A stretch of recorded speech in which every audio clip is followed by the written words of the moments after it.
going on today. There's a lot of opportunities for you, Dan, and we're going to start off with probably one of the highest stakes that we've had in a long time when it comes to teams here at Chance. Because as you guys know, XLG and DRG, they are looking to not just win a trophy here at Chance, but looking to stay in VCT, depending on who goes the furthest in this tournament. Of course, if they are both eliminated at the same time, as you can see the champs points, XLG will not have to play Ascension. They will be coming back, and DRG would have to play Ascension in their place. But with the opening game of XLG falling into the lowers, it feels like DRG have the greatest opportunity, Dan, to just secure it right here, because XLG have to play Sen. Yeah, and we don't even know how that's going to go. It's not that it's impossible for them to win it, but it's going to be a lot harder. And yeah, like you said, for DRG, they have a good chance. I also just think it's so cool that we have 2 Ascension teams on the side of China and they have the chance to do so, but it's a lot more stressful because you don't know who's going to make it, who's going to have to play Ascension later. Hey, can we talk about the storyline? If my GOAT, DEMON1, saves this team from having to go into Ascension. That is crazy. And pulls off the dub today. Holy smokes, it's cinema. Yeah, I mean, that will be a crazy storyline. But the fact of the matter is, before him, it was Vukashu that helped them to get all the way to champs. And what a player he has been. I was not a DRG believer during the group stage, but as soon as they hit playoffs back in CN, something just turned on for them. It all kind of married together. Of course, you know, even Wolves didn't make it in the end, but DRG did. But here's the question though, Doug. Do you believe that without Vukashu, they can still put up these performances, and can DEMON1 make them better? Yeah, I have two independent thoughts on this, and I think it will lead to the answer being yes. So I do really believe that DRG's playstyle and their strengths are more than just Vukashu and a lot of what he does individually. I will say a lot of their success is that they put him on islands, they just give him the tools, kind of, sometimes to say, hey, I need you to go out there and win a round for us. He often does that, anchoring and taking space and being a bit risky and aggressive on his timings, this, that, and the such, but I do think DEMON1 fits that quite nicely. To be honest, he's got a lot of the individual mechanical prowess that you would need in a position like that, but also I love how DRG pairs a lot of their initiator utility with engaging on sites. It's probably some of the most seamless that I've seen in all of China. They're a ton of fun to watch. I'm super excited to see DEMON1 and what he's going to be able to do this time around, but I am a little bit concerned because, you know, last year when he was playing for NRG, he was struggling a little bit with flexibility on the duelist role. Then with Lev, it was a little bit of the same when he was playing the controller, and then he goes back to playing the duelist, and then, I mean, he gets out of that team, and we haven't seen him since then. So I wonder how he's going to fit into this role because, like you said, Doug, he's incredible mechanically, but when it comes to filling the role and playing by himself, I want to see what happens. I think there are 2 things here that make me inclined to tip the other way. Number one, DEMON1 understands that he has been handed a gift that most athletes dream of and never get. And that's a second chance. An opportunity to perform on the global stage, to essentially erase the history of where things have been rocky, where he hasn't been able to adapt, this, that, and the other. And I think for a competitor, that is gold. And number 2, I think if you're going to put him on an island, and he has perhaps struggled with adaptability when it comes to different roles, this, that, and the such, putting him on a sentinel role and asking him to anchor a site by himself is probably the easiest thing you can ask of him. You're not worried about timings on hitting sites. You're not worried about things like that. It's, hey, man, you're on your own. We know you're insane. Do your thing. I have the same worries as you, Dan, in terms of the playstyle of DRG, but what I will say is I love the way everyone is just collectively, universally excited that DEMON1 is back. They're so happy. You know, Ethan was even saying in the press conference, DEMON1's biggest win condition is that he over-delivers. And when he over-delivers, they win champs. Yeah, and that is what he's good at. I mean, it's the prodigal son returns to the global stage, right? Like, it's such a good storyline. I think he fully understands that. I think DRG's social media team fully understand that. And they're leaning into that, as they should, right? It's hard not to root for this story. Honestly, Doug, I'm glad you mentioned that because, of course, with DEMON1 back, we got to farm him for some content, right? DRG were farming him. I was farming him as well. In fact, I made sure to catch up with him ahead of champs and play a little game of hot or cold. I am honored to be joined by the 2023 champs MVP, DEMON1. Welcome back to the the champion stage. Thank you. As you know, everyone's very excited about you coming back, so we got to milk you for some content. Of course. I feel like you've been doing a lot of content already with your new team, so are you ready for this? Yeah. All right. Some more. The game is very simple. I'm going to give you some statements, and you got to just tell me if it's hot or cold. Okay. I'll play with you, see where we lie. Let's start with the first statement. I think you're going to be... I feel like I know where you're going to go with this, but double duelist compositions. Is that hot or cold? I'm going hot. I'm gonna do hot. Yeah, I'm instant locked in Yeah. hot. Why did you have to think about that one? Well, the meta is different now, so like it's not like ideal to do double duelist, but you can get away with it with certain characters, and you can make it work. Is that not the expectation of you stepping in for this roster to be able to flex the duelist and I guess the sentinel role? Find out soon. Okay, we'll find out. All right, let's move on to the next one. This one, honestly, 2 years ago, back at Champs then, I don't think I would have asked you this question, but I think we've evolved a lot since then. So, TikTok dancers, Demon1, hot or cold? Wait! But I've seen you... Absolutely not. But I've seen you make so many like different types of TikTok content with DRG, so why is it cold? No, I do not like doing them. Oh, you don't like, they I just don't like force you them. to do them? It's not forced. I'm like, I'll do it. I'm not gonna say no, but I'm not gonna do my own TikToks. That's for sure. Okay, so where do you draw the line? Has that been something they pitched you? You're like, I categorically will not do that. There's certain things I wouldn't do, but like I don't know. Do you think That feels like too ridiculous. Okay, so do you think you would have done something like this back on your previous teams? You know, Like when you were a champ? Oh, those TikTok dances? Yeah. I don't know. I don't think so. So it's a recent development. I guess so. Yeah, I've been doing a lot of content the last 2 years, so. We love that. We love that. Next one, again, I think I have a feeling where you're gonna go with this. Hot or cold? Demon1, standing up on desks. It's still hot. I'll do it again. Some things are still the same then, you know? Of course, yeah. Okay. What was the feeling that time? If you kind of look back on you being that iconic, getting up on the desk when you won. Looking back at it now, it's kind of like cold. You know, it's fire. But like when I did it in the moment, I don't know. I didn't feel anything really. I just did it just to do it. I feel like you invented aura at that time. We didn't have that word then. We didn't know what to call it. Yeah. And now I think other people are trying to replicate that. Have you been watching the global events this year? Do you feel like I watched a little bit. Yeah, they stepped in your shoes a little bit maybe? Maybe some people, some moments and stuff like that. Yeah, there's definitely been a few. Yeah? Oh, we got something planned for this event? Me? I don't know. Going in without any expectations. Whatever happens, happens. Maybe you can run across the desks, you know? Go. Take 5 this time. Yeah, 5 desks is better than 1. And last one, we'll do a bit of plugging here since we have you, Demon1. DRG bundle. Hot or cold? Ooh, okay. What do you like about it? I like the colors. My favorite color is actually green because of my color of my eyes. So it matches. Yeah. Okay, I'm gonna ask you a horrible question. Which bundle do you like the most? The Lev one, the DRG one, or the EG one? The DRG one. Hey, okay. But genuinely though. Yeah, genuinely, I like the color green. Okay, it's a good thing that you're on this team. But thank you very much, Demon, for joining me. I can't wait to see you stand up on the desks and sell some DRG bundles. Yeah, of course. Got a lot of time for him that he lets me instigate there. But have you guys seen a change in him perhaps when he was on EG, the way that he's carrying himself? 100%. I mean, back then, every time there was an interview, it was just short answers. It was a lot of, he's just going to show it, you know, when he's going into the matchup. But now you get to see a little bit more of him. And I think that's super sweet. He's incredible to listen to as well. You know, what's funny is I feel like I've had the privilege of interviewing him a couple of times throughout his career. And I feel like the experience I've had with him is quite different. To be honest, I feel like he's given some of the most quotable lines in his career in interviews that we've shared. I will say, he does seem a little bit more loose. He seems a little bit more carefree. He's let his hair down, so to speak. And so I'm just really excited for it. And brother, I thought he was just going to cop out and go, yeah, DRG, because, you know, DRG, whatever. Yeah. But he had thought about, like, the color of his eyes. Yeah. My man's put some thought into this. There's something to be said about players leaving Americas and instantly become whimsical and does TikTok dances. I grieve that loss every day. You don't understand. Yes. Me too, honestly.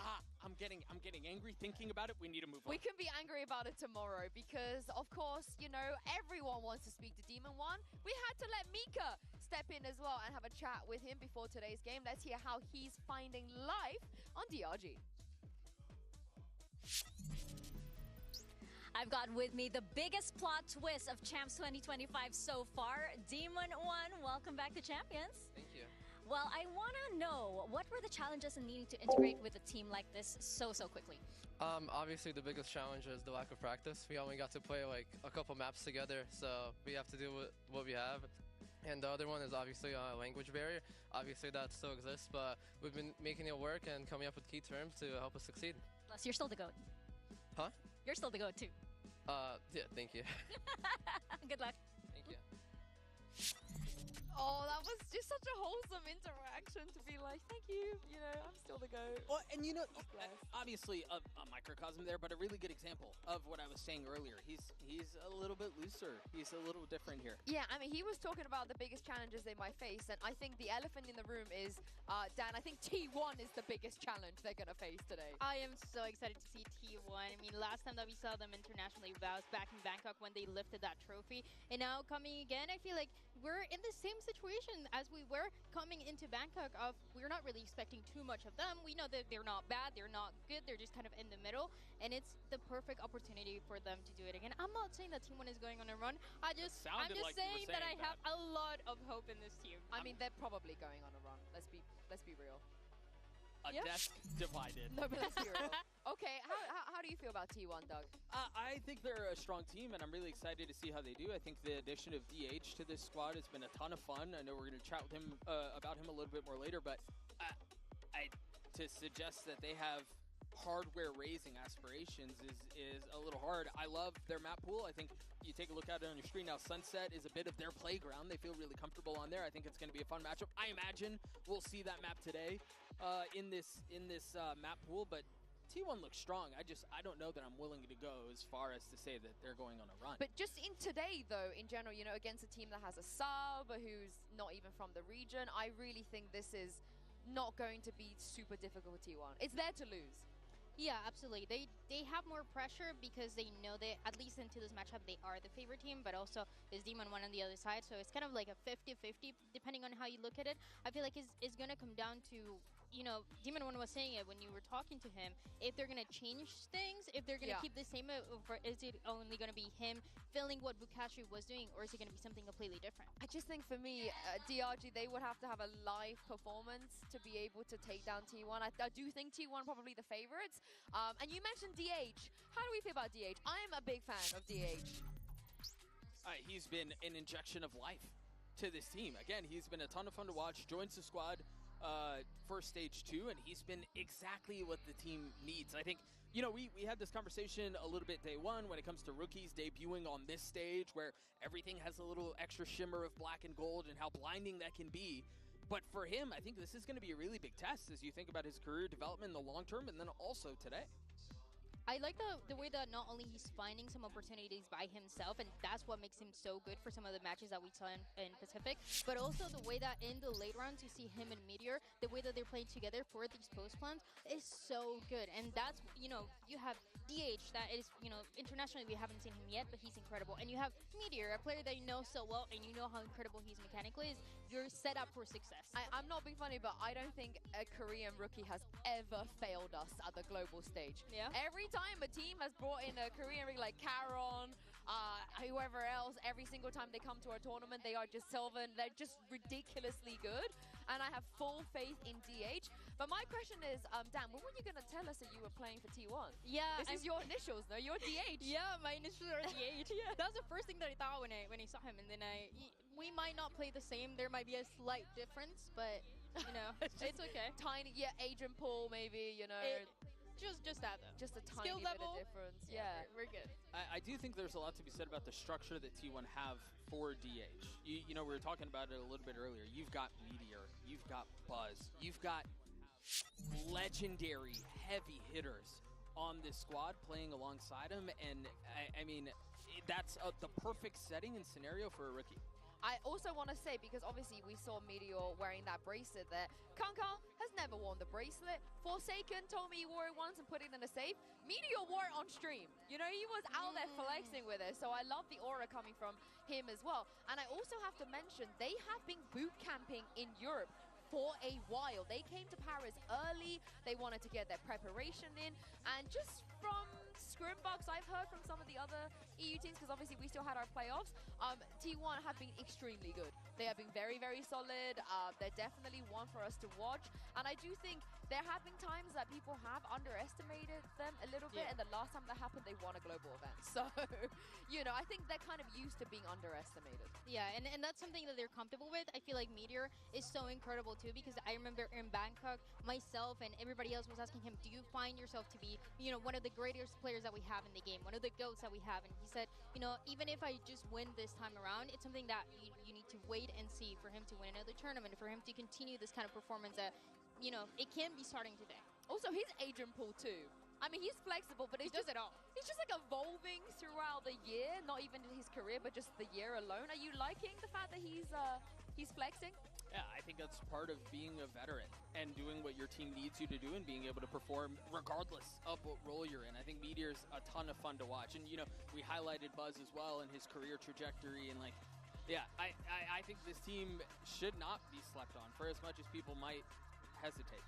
What I will say on the other side, because I know Tom Biz's favorite player, Ackerman, his agent pool is just probably the craziest thing I've seen, which is Neon, Cypher, and Clove.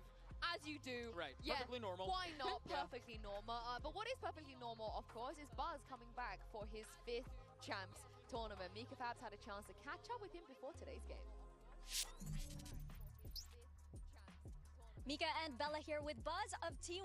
Hello, Buzz. Now, I'm not sure how long the team has had to prepare for DRG's newest member, but I'm curious, what do you think T1 has in the bag in order to slay this demon? 이제 DRG의 새로운 얼굴, 익숙하지만 새로운 멤버가 합류하게 됐는데 K-pop 디몬 헌터가 되기 위해 T1이 어떤 준비를 했는지 듣고 싶습니다. You got that? Oh, K-pop Demon Hunter.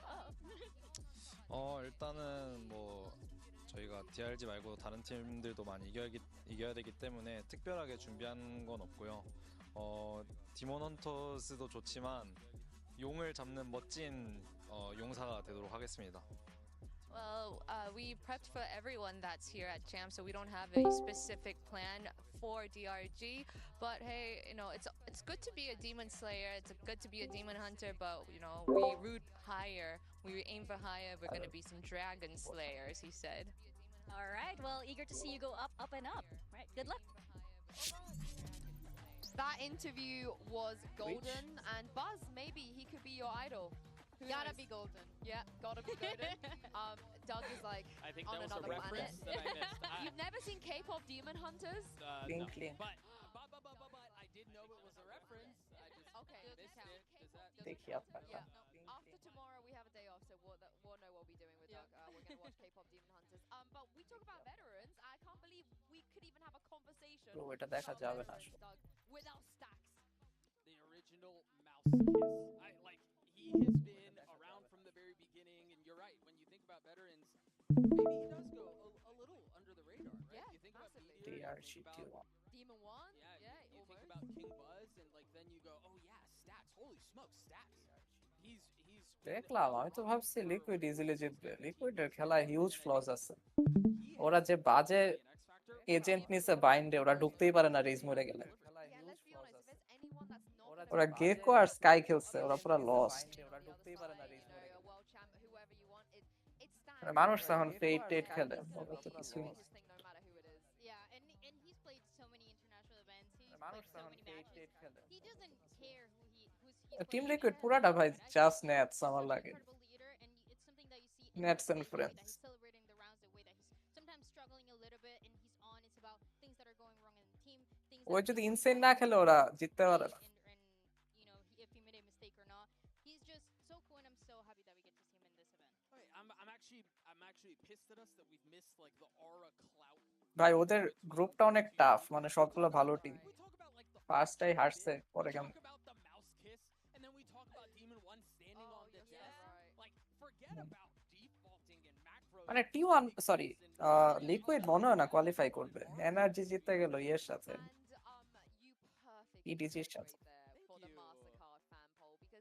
হ্যাঁ হ্যাঁ, খেলা দেখছিলাম ভাই।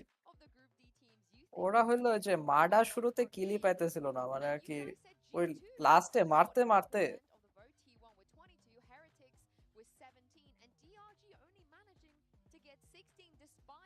হ্যাঁ first land তো global first land, ফার্স্টে nervous আছিল maybe, পরে দেখি মারতে মারতে একেবারে সেই অবস্থা।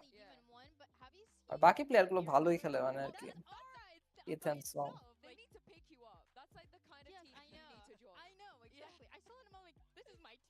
ভাই ওই তো রেগুলার এস করে, প্রতি ম্যাচে ম্যাচে এস করে।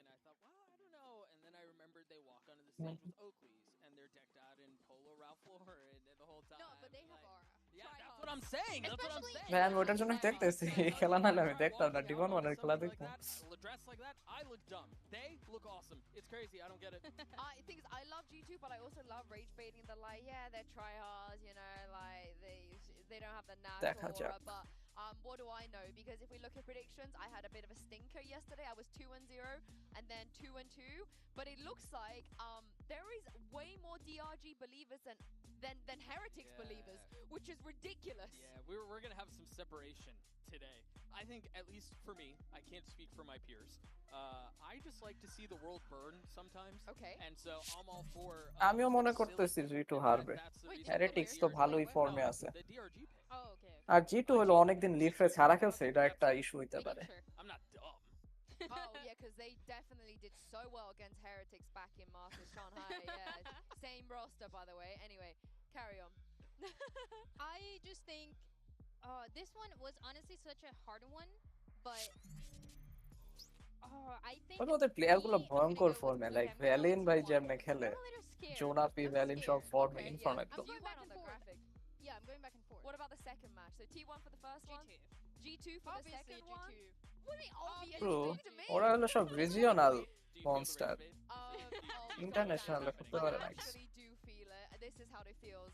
But this tournament has been full of surprises so far. Who will survive from Group D? There's only one way to find out. It's time to kick energy off best day মনে হইতেছে, 3 G2টা of দেখি আজকে VALORANT খেলাটা দেখা Champions নেই। Paris.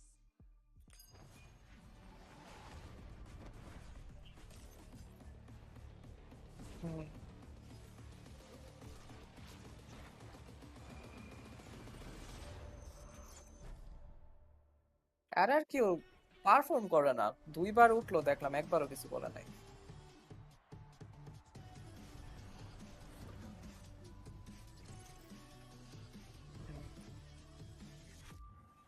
ভাই fanatic ভালো খেলবে, দেখেন ফ্যানাটিক আবার ফাইনালে উঠবে।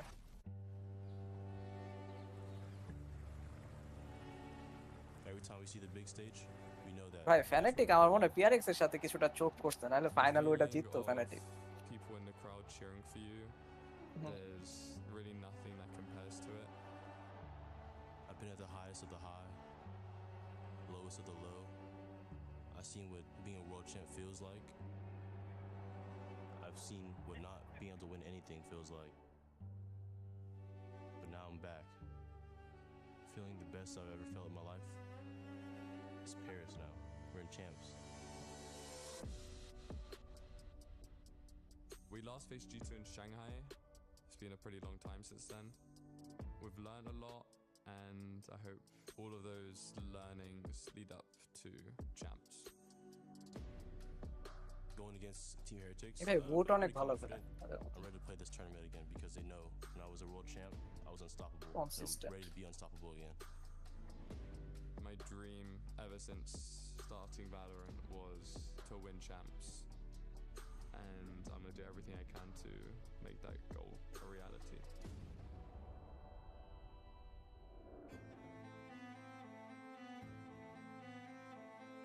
To win champs, obviously, it would mean everything to me.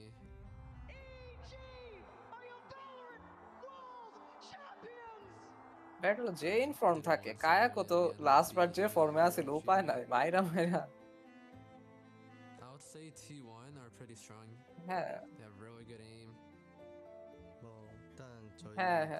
어떻게 하는지 대회를 보였으면 다 아시겠지만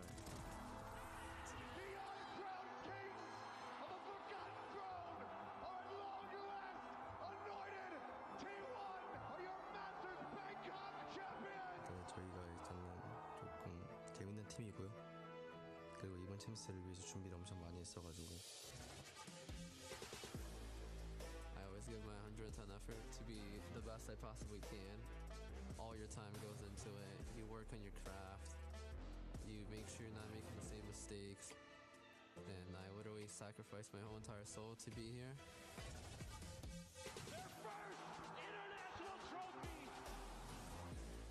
우린 방콕에서 이미 우승으로 증명했었고 T1은 정상을 쫓는 팀이 아니라 হ্যাঁ 정상에 있는 팀입니다. হ্যাঁ হ্যাঁ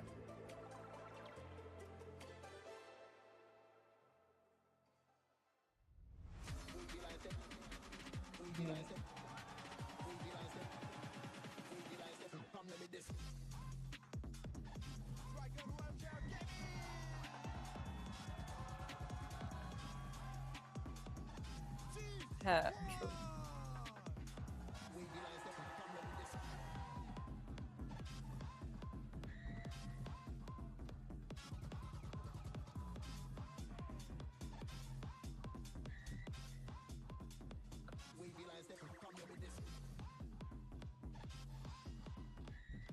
T1 already have a title this year. It's time to see if they can kickstart their journey of winning the one that matters the most.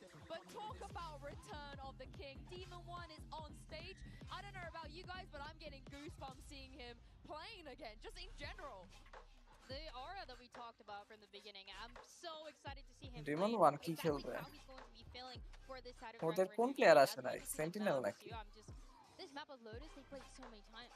Yeah, I mean, the Sunset Dog, as you rightly said, this is something that we were definitely going to see today. But you got to say, looking at ওদের তো ওই যে the বেইন নাকি ছিল না পরে add করছে মানে When কাট করে দিছিল পরে আবার অ্যাড big করছে fan নতুন base প্লেয়ারে on বাদ T1, দিয়া I think that they won that টুর্নামেন্টের আগে game.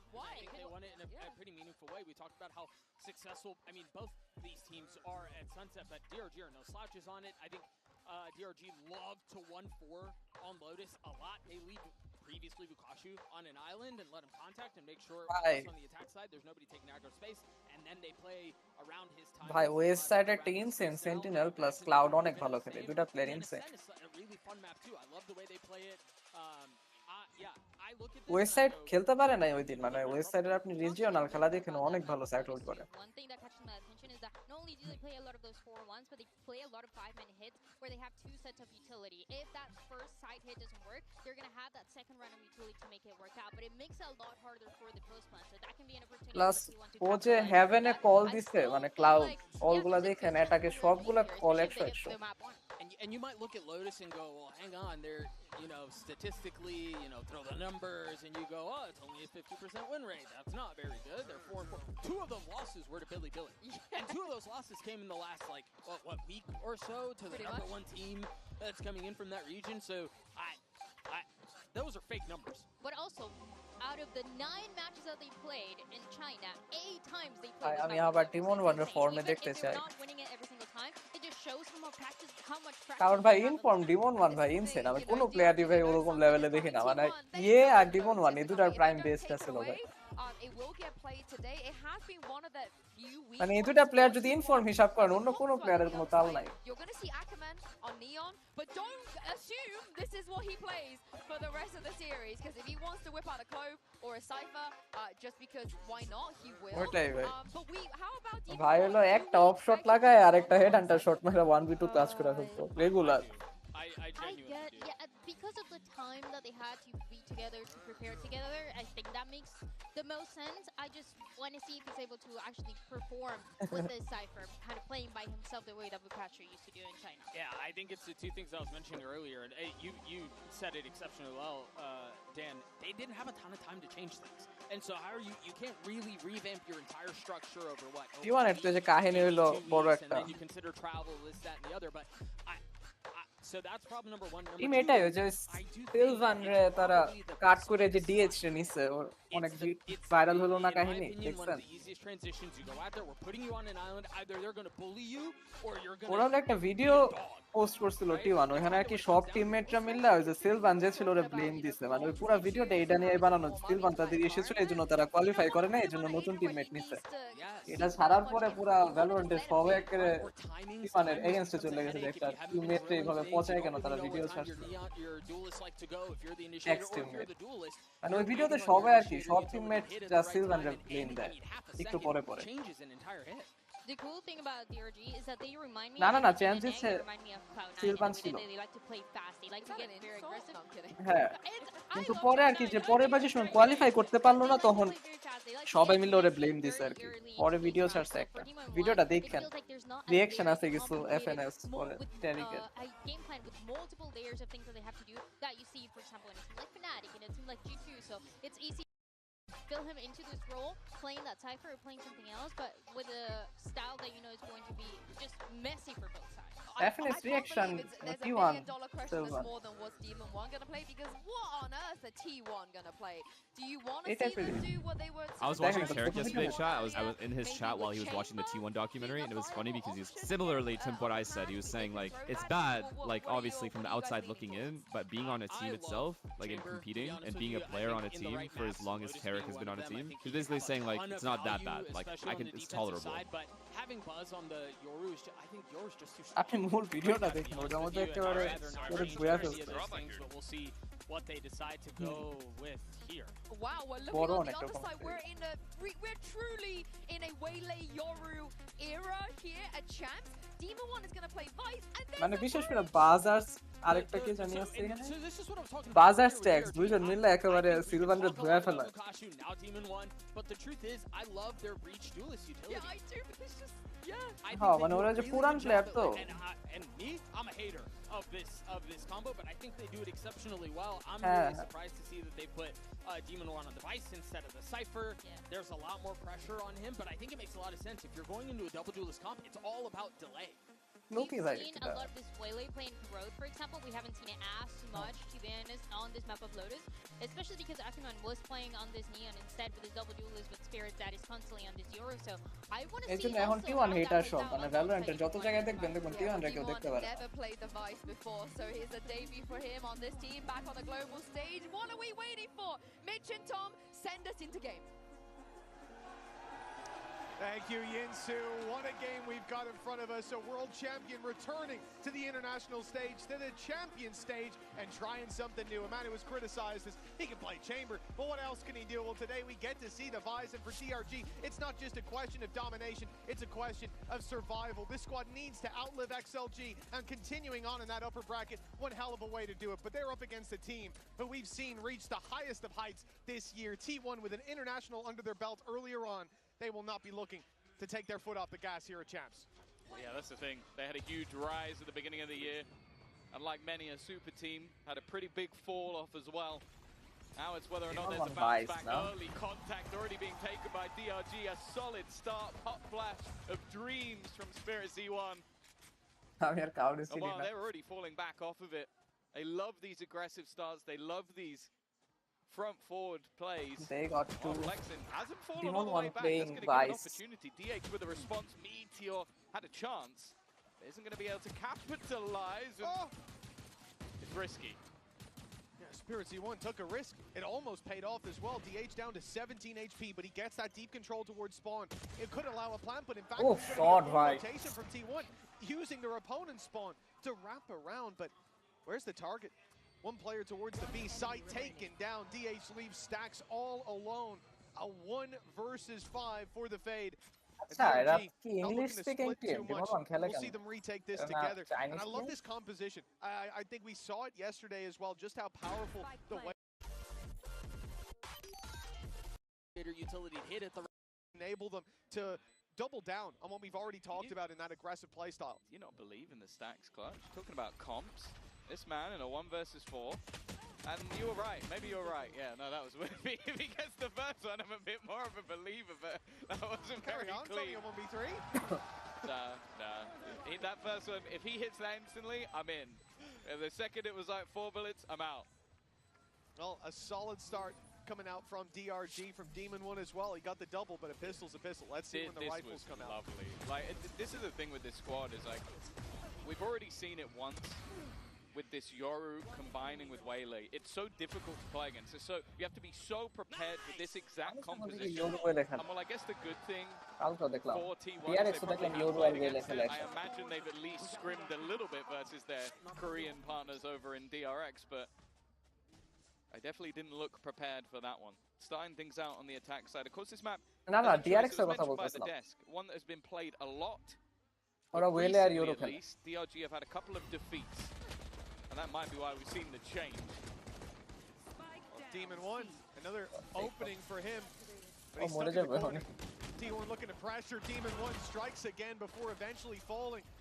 Damage from here on out for T1 possible. They look to retrieve the weapon. The Bulldog will be picked up. DH low on ammo, but good enough to take Spirit C1 down. Akaman, no, cleans up before this gets too spooky. With Flexen on the other side of the map, there will be a weapon lost.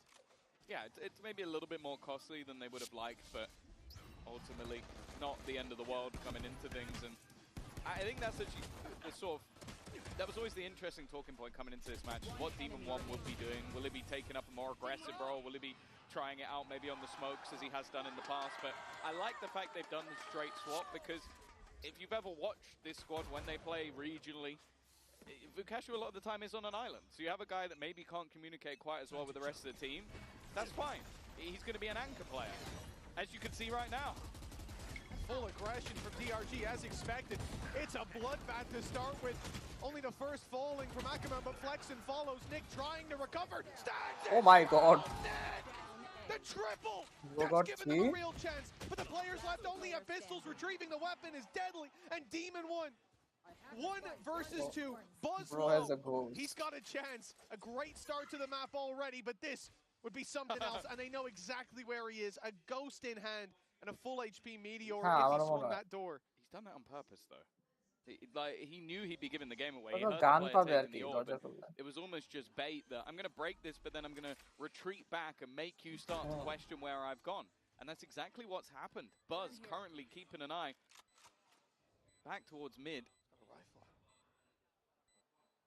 Sneaks his way past, Buzz is just tucked in on the corner. Meteor, normally a safe pair of hands, but the information hasn't yet been garnered on where DEMON1 is going. The problem is Buzz, in the meantime, is wrapping back around. So many angles to clear, would have to check his back. He's going to. He's checked the right angle. Puts it into a 1 versus 1 scenario. The time has been ticking, and Meteor is just patiently waiting. The timing should work out for him as well. It's a nice attempt, but it's T1 now on the board. Oh, one hell of a try. And there you're getting to see the caliber of DEMON1, a player who we've seen lift that trophy, and for good reason. But this time around, it's too much to ask. From Nick, though. They were losing players right and center, and he just comes out, Prowler into a double headshot, and he'd already taken down Izu. And regardless of how this one could have been DRG's, it should have been T1's a bit more convincing, especially 100%. With that start. And that is a costly round coming into the next. If they full invest, they're putting all their credits on the line. And there you go. It's full rifles. Oh, it's going to be this early fight once again. Door already being open. Paranoia had to be used almost immediately. And with the smoke down, it would be risky. But Akaman's gone down elsewhere. An early fight that has worked out for the side of T1. They are facing off against this early brawl. And for the second time, it looks like they're coming out on top. Take a look at that space taken as we got on board with Meteor.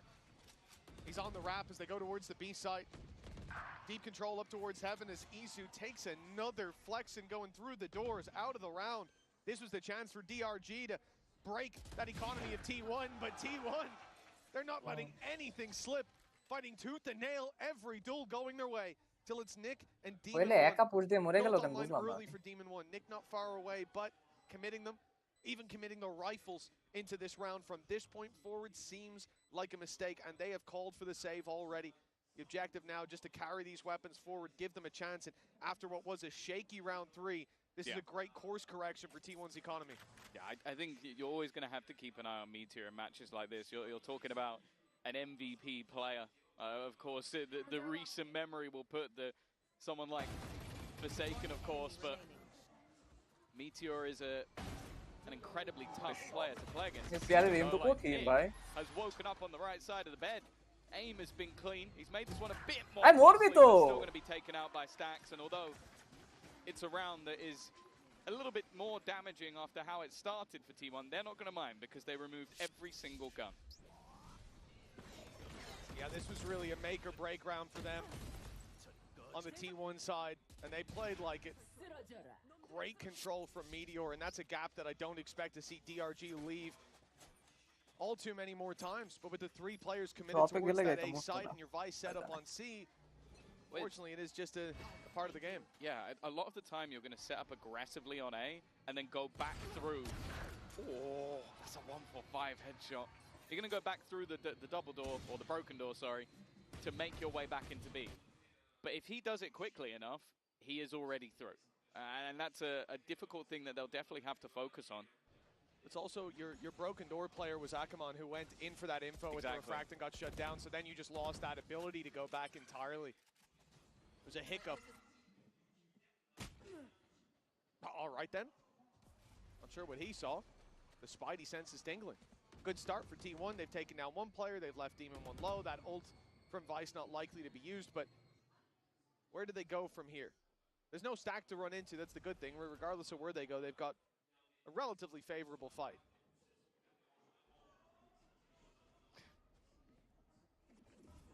Meteor might be in a little bit of trouble here, but he's not going to be the one going first. And while Flexin is left revealed, blind, not quite stunned. Yeah, he's somehow managed to retreat, and that is going to pull a fairly hefty rotation back from the defensive side. The main thing I'm worrying about right now is that clock. 25 seconds to get onto this site, and he held the line at least a little bit longer. Aftershock trying to deny the plant. Another kill for Spirit Z1. Winnable but they round, are on their last leg, packed up, and what a shot! Oh, আরেকটা ding it's দিছে the না? same হ্যাঁ, position though ওনা আগে থেকে for ding দিছে। DEMON1. Another 1v2. Now here's where you start. 60 HP, a Sheriff, but if he pops that ult, he's got a real chance. Low HP on Meteor already. Headshot onto Stax could set him up for success, but Stax gets ahead of the problem. 3-2 locked in for T1. But a surprising round as well in terms of how much DRG got done. They had 1 player towards the A site. He was up close, he was blinded, he was revealed, he was pushed back by the wall, and still, he makes it out of there, ends up drawing blood. That's damage that shouldn't really have been done. And from there, DRG do a great job to just keep trading out these picks. Again, it's not a round they're likely to win, but it's also not a round they're likely to make close with how it started. So, well, not a bad beginning to this map, but T1 in the lead. Yeah, and DRG are now actually going to take a relatively early tactical pause. We haven't seen much of them in terms of the buy rounds. It was those first couple, and then not able to get things going after the last 2. This will be when they next get back onto the board, and with some fairly hefty ultimates available to play with, you can understand why. The other thing as well is we've talked a lot about this being a map that really likes to be played by one side in DRG 8 times over the last few months with that 50% record. But on the other side of things, although it hasn't been played much, at least a couple of the results I think are quite promising for the side of T1. A dominating victory versus Nongshim with a 10-2 attack side. And then a very close game which they lost in OT to PaperX. So although you might look at this and go, okay, this is DRG's pick, this is, I'm sure they're coming in with a stand-in, but this is their best opportunity. I don't think that T1 are going to be too worried coming into this map. And especially with the start they've had, I'm getting a little bit worried that if we don't get a response soon from DRG, they might just run away with this. It's always a fear, and one that could be realized as we get back into the game. They swapped DEMON1's position. Soon to go up, and indeed, after that pause, the change up, you look at the ults in play for DEMON1, it's a good stoppage. Having his ultimate to work with. But a deep play by Izu is going to get a lot of information. This space wide open, not being fought for. There's the solo site defender spotted, pressured as well, and Izu shuts DEMON1 down. The A site open for business. And DRG forced into the retake. At least they'll have that rolling thunder to work with, but Meteor is going to be a snake in the grass. Yeah, this is a nasty position that they need to clear.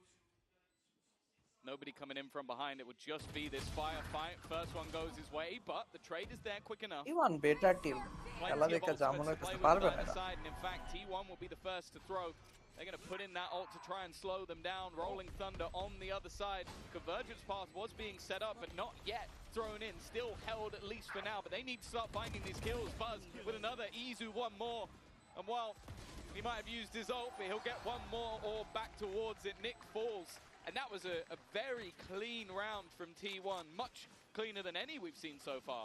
Well, in almost every round, DRG have been fighting for that A main space, right? They've been pushing up deep. Even in the round where they had pistols, the Sheriff ended up close to the smoke. So, of course, Izu's going to put the dimensional drift through. But finding that pick onto DEMON1, hell, the information might have been enough.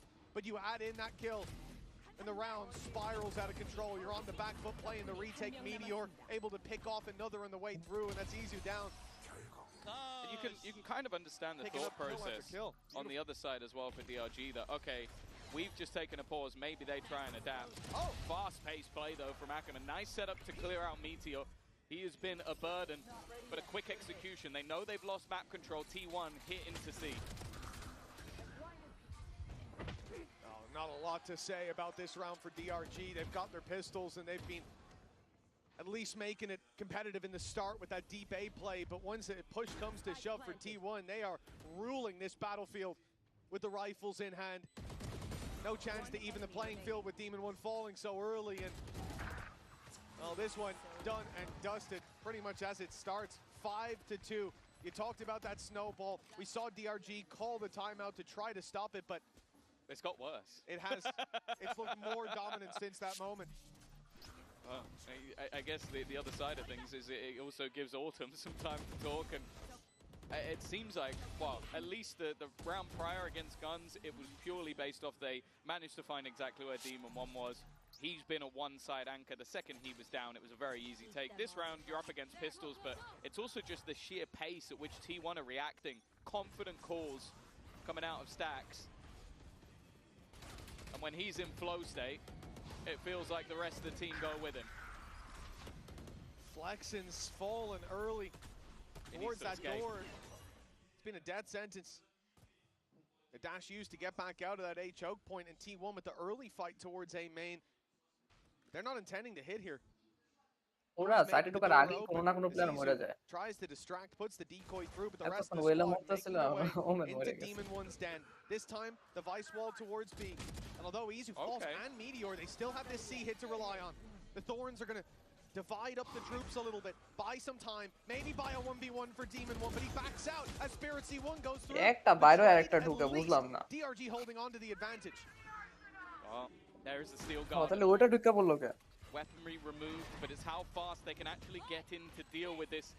Immediately, Buzz is going to activate the overdrive. Not affected by that ultimate. Now they have the guns with a convergence path. They're going to try একটা body block দিছে an কেন instant headshot, and well, it is, but not for the side of T1. Ultimate's committed, but it's definitely worth it to stop that snowball. DRG back on the board after 5 in a row. ওদের ব্রিফটার M ভালো DEMON1 ভালোই খেলতেছে বাকি তিনটা player বুঝতেছে holding down that position. It's why we've seen him in so many of these clutches. He's the last man alive because he's left on the other side of the map to hold his ground, and although he backed off, there was good reason for it. They knew that having that ult online later is worth far more than him standing his ground for a 1v1 and being traded out, and it ends up pretty much securing them alongside Ackerman's committal. 5-3, but that's a round where they have ults to respond after side is taken. Now we'll get to see what happens when they don't, and when the Steel Garden's online for Meteor as well. Again, early control. এটা তো attacking side না এই যে এটা আবার মরে গেছে ভাই Horn thrown through. It makes things so easy. Spirit C1's found 2 though. He got just running through. He manages to get a third. A huge round from him তিনটা মারছে কোথায় বুঝলাম না রাউন্ডগুলো তো তাড়াতাড়ি যাইতেছে That Bangkok MVP. না না ইওরই তিনটা মারছে পর আরেকটা মারছে He's got 2 players playing contact off that first. Flex it takes him down, and if he didn't, it would have to be a lightning fast adjustment onto Nick. 5-4. What a response from DRG. What a response from Spirit C1. These haunts from Stacks have been getting away with so much. It feels like they got extra HP. They're just not being broken. What a spray, though, and he steps through the smoke for a bit more. Buzz then trying to reclaim space, reclaim an advantage. With Spirit C1 down, runs straight into Nick, and the round's done. 1 round between them. DRG, they've looked like they're 4-5 চলে মানে T1 এর অনেক আগে থাকা উচিত ছিল যেমন খেলা চলতেছে That's going to be that's our first. It is our first. That gives us a little bit more time to talk. No, I think for sure. Like, I was definitely getting a little bit worried, but they still have that confidence. I don't think it ever left. Like, how aggressively they're willing to swing. I think Ackerman as well, being able to just put himself in such aggressive positions. But this was all about maybe just a little bit of a late smoke coming in from DH, because they were already fully swinging out on the angle. It drops, and that's just that little bit of extra space given to Spirit Z1, and he takes over the round. I also want to give credit to Nick as well, though.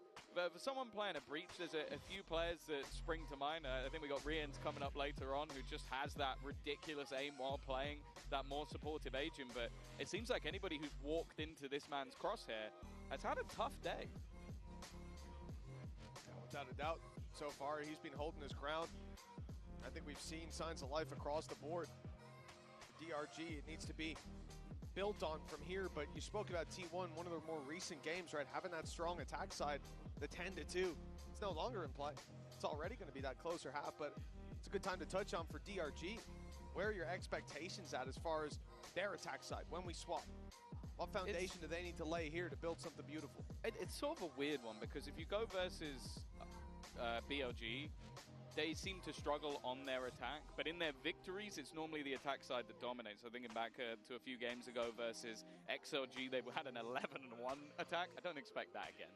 But normally they have at least an even half or a victory. But that is the same for T1 in other matches. They can still pull it back on the defensive side. I think we're in quite a balanced ground. The only thing will obviously be is how that double duelist is played. And I think when you bring in a Waylay, I expect more on the attack, because you have that dive. I think especially when you know you're coming up against a Vice, having that Waylay, you can get over and through all of that utility and you don't take any damage. We've seen it from Buzz. He tries to like slide through it. You still take a hit. Yeah. With Waylay, you don't. Yeah, and something that we've already touched on in one of the previous games that we had, where we saw this exact same comp, and I think it was most evident on Abyss, the fact that you have, or actually most evident on Bind in our previous series, where you have this element to adapt.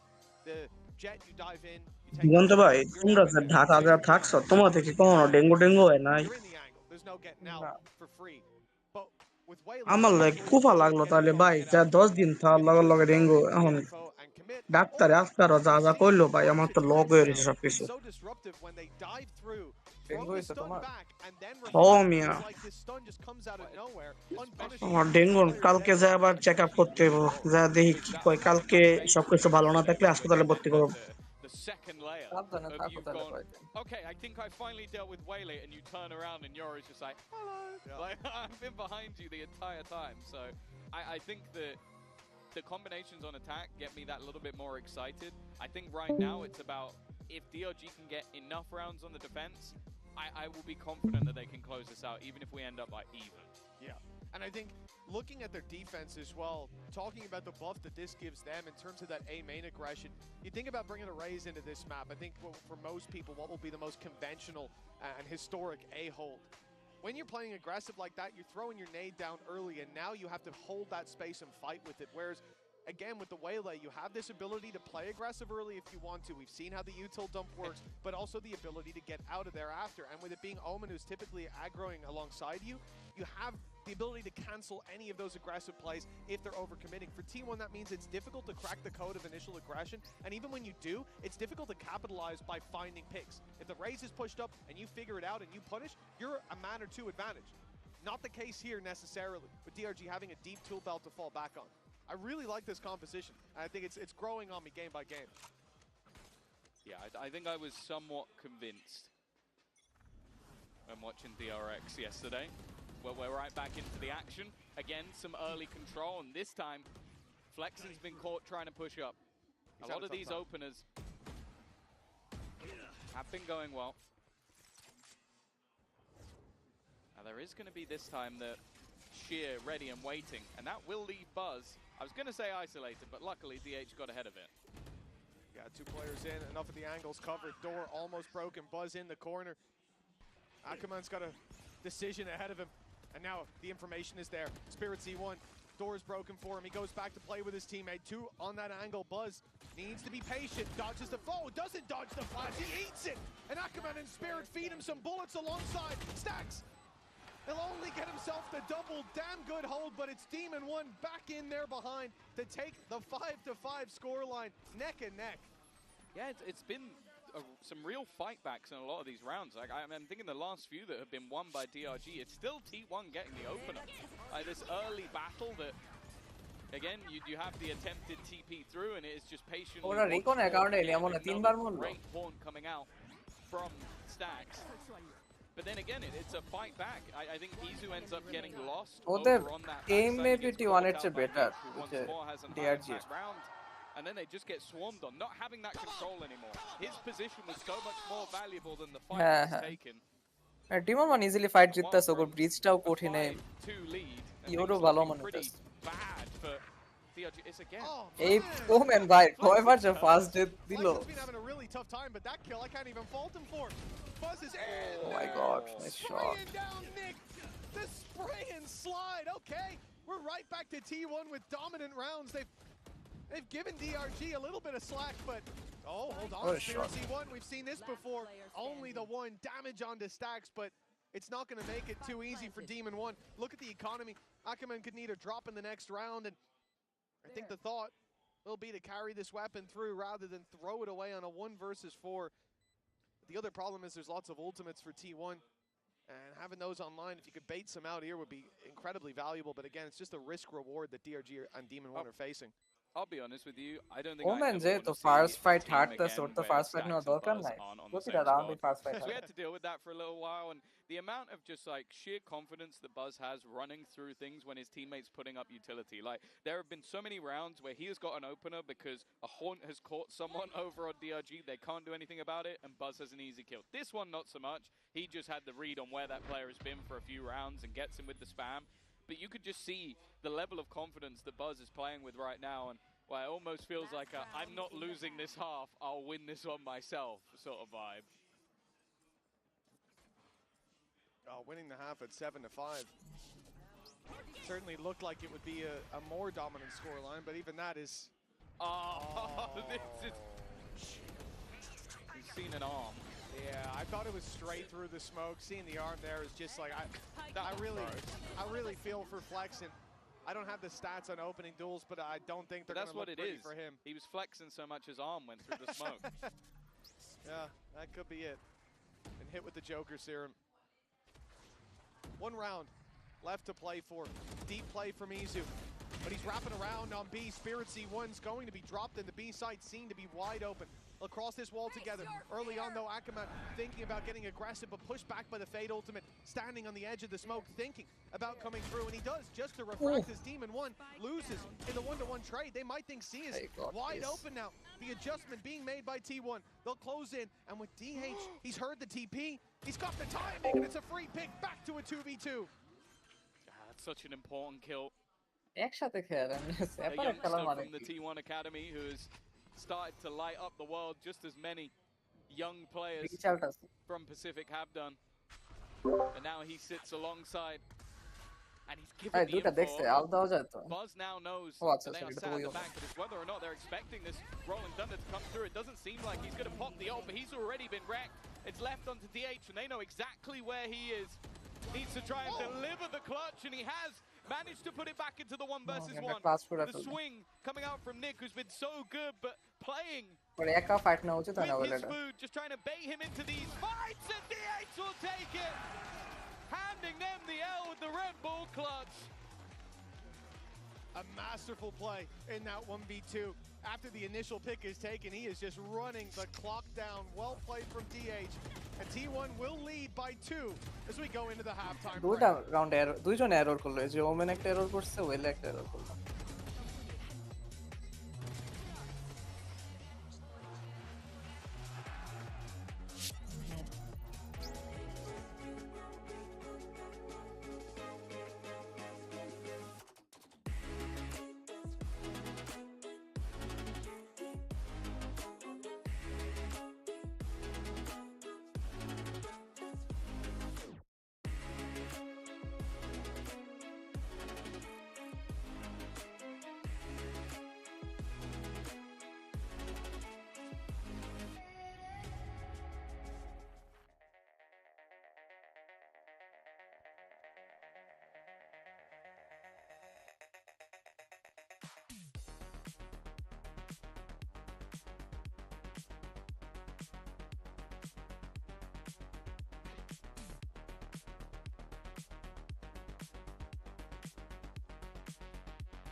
America pink brightening cream এতে আছে রোজ serum ও milk vitamin যা কাজ করে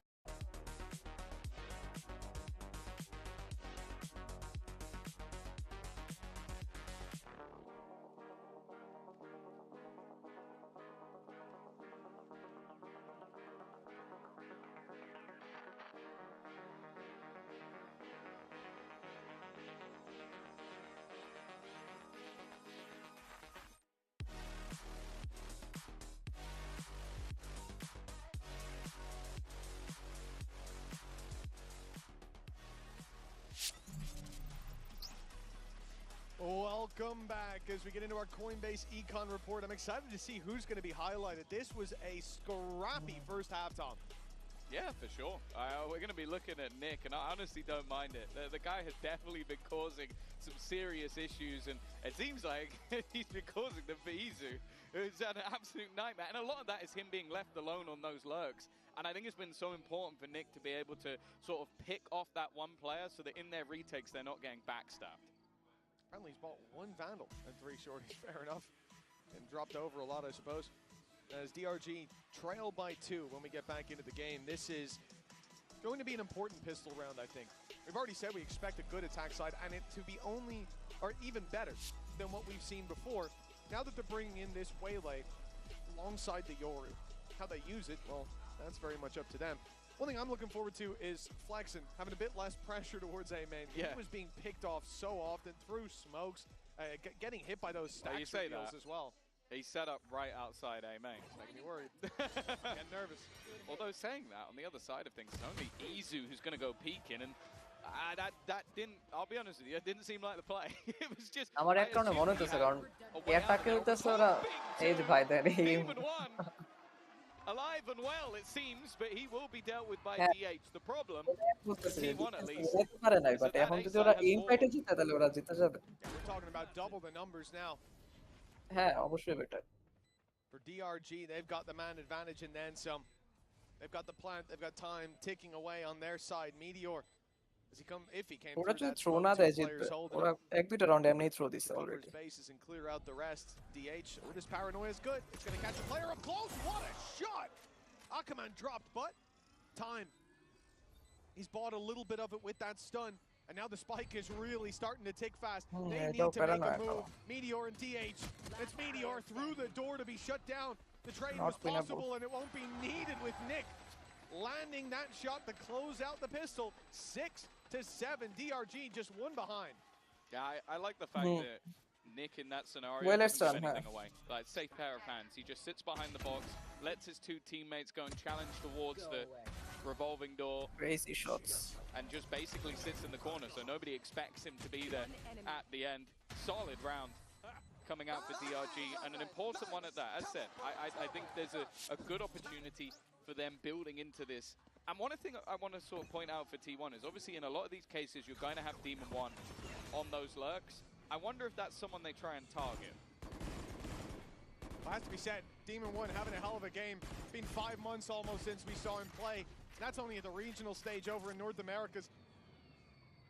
And look at him now, last second substitute coming through, and he's delivering on a role that we've never seen him play an official on. But Flexen's gone down in A-Main. The story of the game, this time to a classic on range. That's a tough loss early on, but they will punish it pretty heavily. It's a loss they're used to dealing with. Yeah, but on the defense, it's a different story attacking without this. You know, they're playing at range. They don't mind if someone peeks them while they've got the rifles out. Paranoia is I would overrated. say it's not, yeah, it probably won't affect. There you go, it's all fine. They didn't need him anyway. Hopefully in the next 2 rounds it won't keep happening, but in this case, it's not too bad. For Meteor, any damage would be nice, but it's not going to happen. A very clean round other than Flexen. ওদের women perform করলো উপায় নাই সবগুলো মারতেছে bonus in the next round. Man, when he goes to sleep tonight, he's just going to see A-Main on Lotus every time. That's so absurd. How the fuck? That's a wall bang classic headshot that killed him there. That probably did about 5 damage. Yeah, that one's going to sting for sure. But I think all of them. Oh, yeah. I think it's compounding. It's like a toxin. My life on Lotus flashed before my eyes. It's a short life, at least, from what we've seen. Yeah, 7-7. 11 times. DRG tying it up.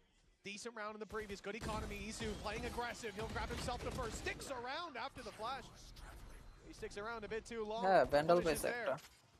T1 start to shift towards this side of the map. He seems to be allergic to his gate crash. Like most of the time, you're going to see Yoru go out, get a kill, and escape. Especially when your teammate has fallen back. He wants to stick around too much, and in cases where your opponents have weaknesses in their buy, you can't afford to be doing that. Like, these risks are just not worth it. He's 10 and 13 at the moment. If he was lighting up the server, I could understand, but that now gives an upgrade over to the other side. 4 rifles now in play. Well, they've even lost some of their utility on the B side. That they have to be a lot more careful. That's a very important piece of utility. Questions in the back of the minds. DRG, there's the gate crash taken for Spirit Z1 in the smoke. What a shot! Nice entry. But doesn't catch Meteor coming out. But he got 2. It's down to a 2v2 with Nick's trade. The spike still needs to be planted, but they've got 30 seconds to do so. I believe it's down below, so a little bit of a reroute from Demon1, but those storms should buy them time. Pressure's on Nick when they fade. 2 players coming his way, and it'll be Buzz sliding through again. It's Damar. The flash set up. Demon1 in another clutch. And he's blinded. He'll find the first.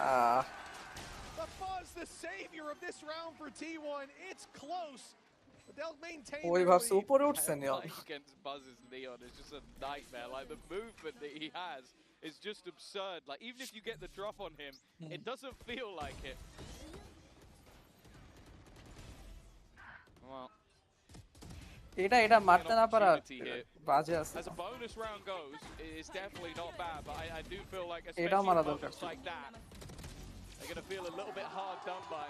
Phantom থাকলে better হতো vandal ছিল Nonetheless, you'll see in a moment what damage has already been done to the T1 economy, and on the other side of things, Nick coming in with a rolling thunder. ওরে এই round জিতলে match এটা This could জিততে be পারবে an immediate response from DRG. Now, we talked about how direct they like to play on the defensive side. Well, you got a Rolling Thunder online. Rifle's just about bought up. This is your time to play that aggressive roll. Love that bait.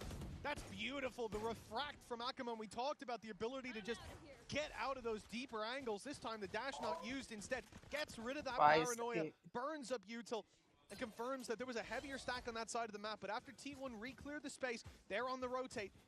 Moving towards this A site, was left to solo hold, where they were giving up control towards the tree, but now they'll be stacked up. But they're not here ahead of the push, and Izu goes down alongside stacks. Akaman! What a shot! And T1, they had to rotate. They were here a little bit late, but now they're out of the round. This might have to be a save. I was thinking a মধ্যে lot shop of what we player saw in perform the করতেছে defensive ভাই half Oman was sir Ackerman being a one and done. Like, he'd fly in, get a kill, die, and that would be it. Not this round. He's now put himself up right near the top of the board, but there's a lot of contention for that on the DRG side. So many top-level performers for this squad. And I said the danger for T1. The only player surviving in the last round was Buzz. They have no choice but to save. And even if they do save, a full buy in the next round, very unlikely. Yeah, I mean, you can see the credits there on the players who've lost their life in that early fight towards A. It's not looking pretty. They'll have to piece this together. This could be DRG taking the lead, stealing it out from under T1. What an incredibly competitive game we've had so far for DRG. Coming in as an Ascension team, the stakes couldn't be higher. As we said, it's not just about lifting a trophy, about making a deep run, making a name for your org, winning your first map for DRG on the international stage, but most importantly, it's about defending your spot in VCT, about not having to go to Ascension, sending XLG, who are already in the lower bracket. I believe it's Sentinels they're going to play. There's a good chance they go out early, and even that one win for DRG could put them above XLG and avoid Ascension. Honestly, hell of a way to do it if it's over T1. Even if it's not based on him individually, there's a lot of good performers.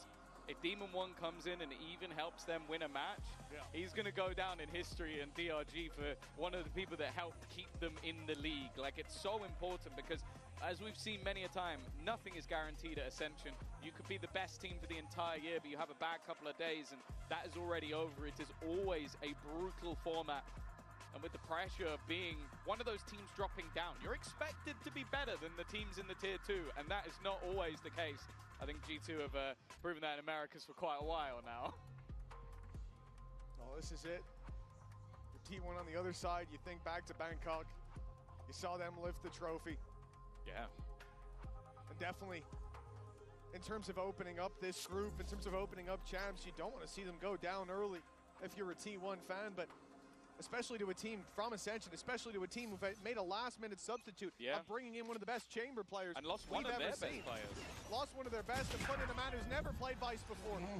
But with Ackerman opening up this round, one of the rifles, DH is down. And is it retrievable? It might be stuck on top of the box. That's disastrous if so, leaving Buzz as the only man holding a big gun.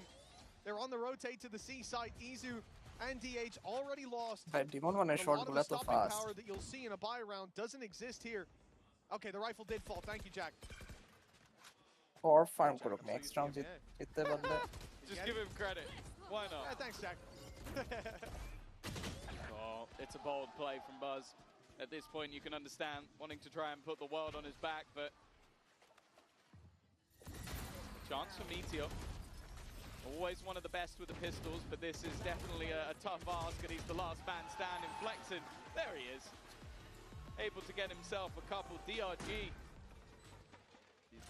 after what was an incredibly slow start to this game, 5-2 down, now find themselves in the lead on that attack side. And I'll be honest with you, I'm yet to really see much on this defensive side that makes me think the T1 are going to be able to turn this around. It's been fairly comfortable for DRG in the second half. Correct myself. Shout out to Ty, our third-person observer, for this matchup here. Oh, always does a great job. They've headbutted each other. He's already come in, smacked the player straight in the head, but not with the rifle. DH is delivering. He's found himself a triple before eventually DEMON1 deals with him. A shaky start for T1. DH put them right back on winning track, but now it's Meteor. Received his MVP, his acknowledgement on the international scene. Well, he has to take out one of the best. Oh my god, what is this fuck up? Giving it away. DEMON1 against Meteor for the round, for the 10th For round. Alta Meteor. A nail in the coffin if they lose this for T1. Meteor ta bhalo gelcho, pore al dite, ekhon al dite. Reposition, but now Meteor is going to do the same, and there's no escape. DEMON1 caught by the ultimate, down to the Sheriff, but he's got But bro has better aim. Meteor out of the round. T1 down by 2. বাঁচায় দিছে DEMON1 ভাই রাউন্ডটা। Spirit T1 game. Oh man, আবার fuck up করছে ভাই। Clears so many different positions around the A side, but then gambles on his gate crash, and that gamble was definitely. ভাই এই যে দুইটা প্লেয়ার মারছে, ও ম্যান কিভাবে আইডিয়া থাকে না। The round over. DH at the beginning, it feels like a lifetime ago, the amount of work that he was able to do. And yeah, just a silly mistake, but luckily, DEMON1, top of the server right now, has been a safe 69, new team. Definitely seeming like on Sentinel of the century so far. And on Meteor, sure, not a whole lot in this round, but dead within seconds. The Bucky can be dangerous, but not on a peak like that. DEMON1 spoon-fed that pick. Can DH recover? Oh, he's going to let him fade away on the side. Izu, classic in hand. He's good for one. Done well. Stacks at least finding another, but it's not enough. In a round like this, the man left. DH, stinger in hand. A flank that they don't expect. Remember, they held onto that space towards A long for a long time.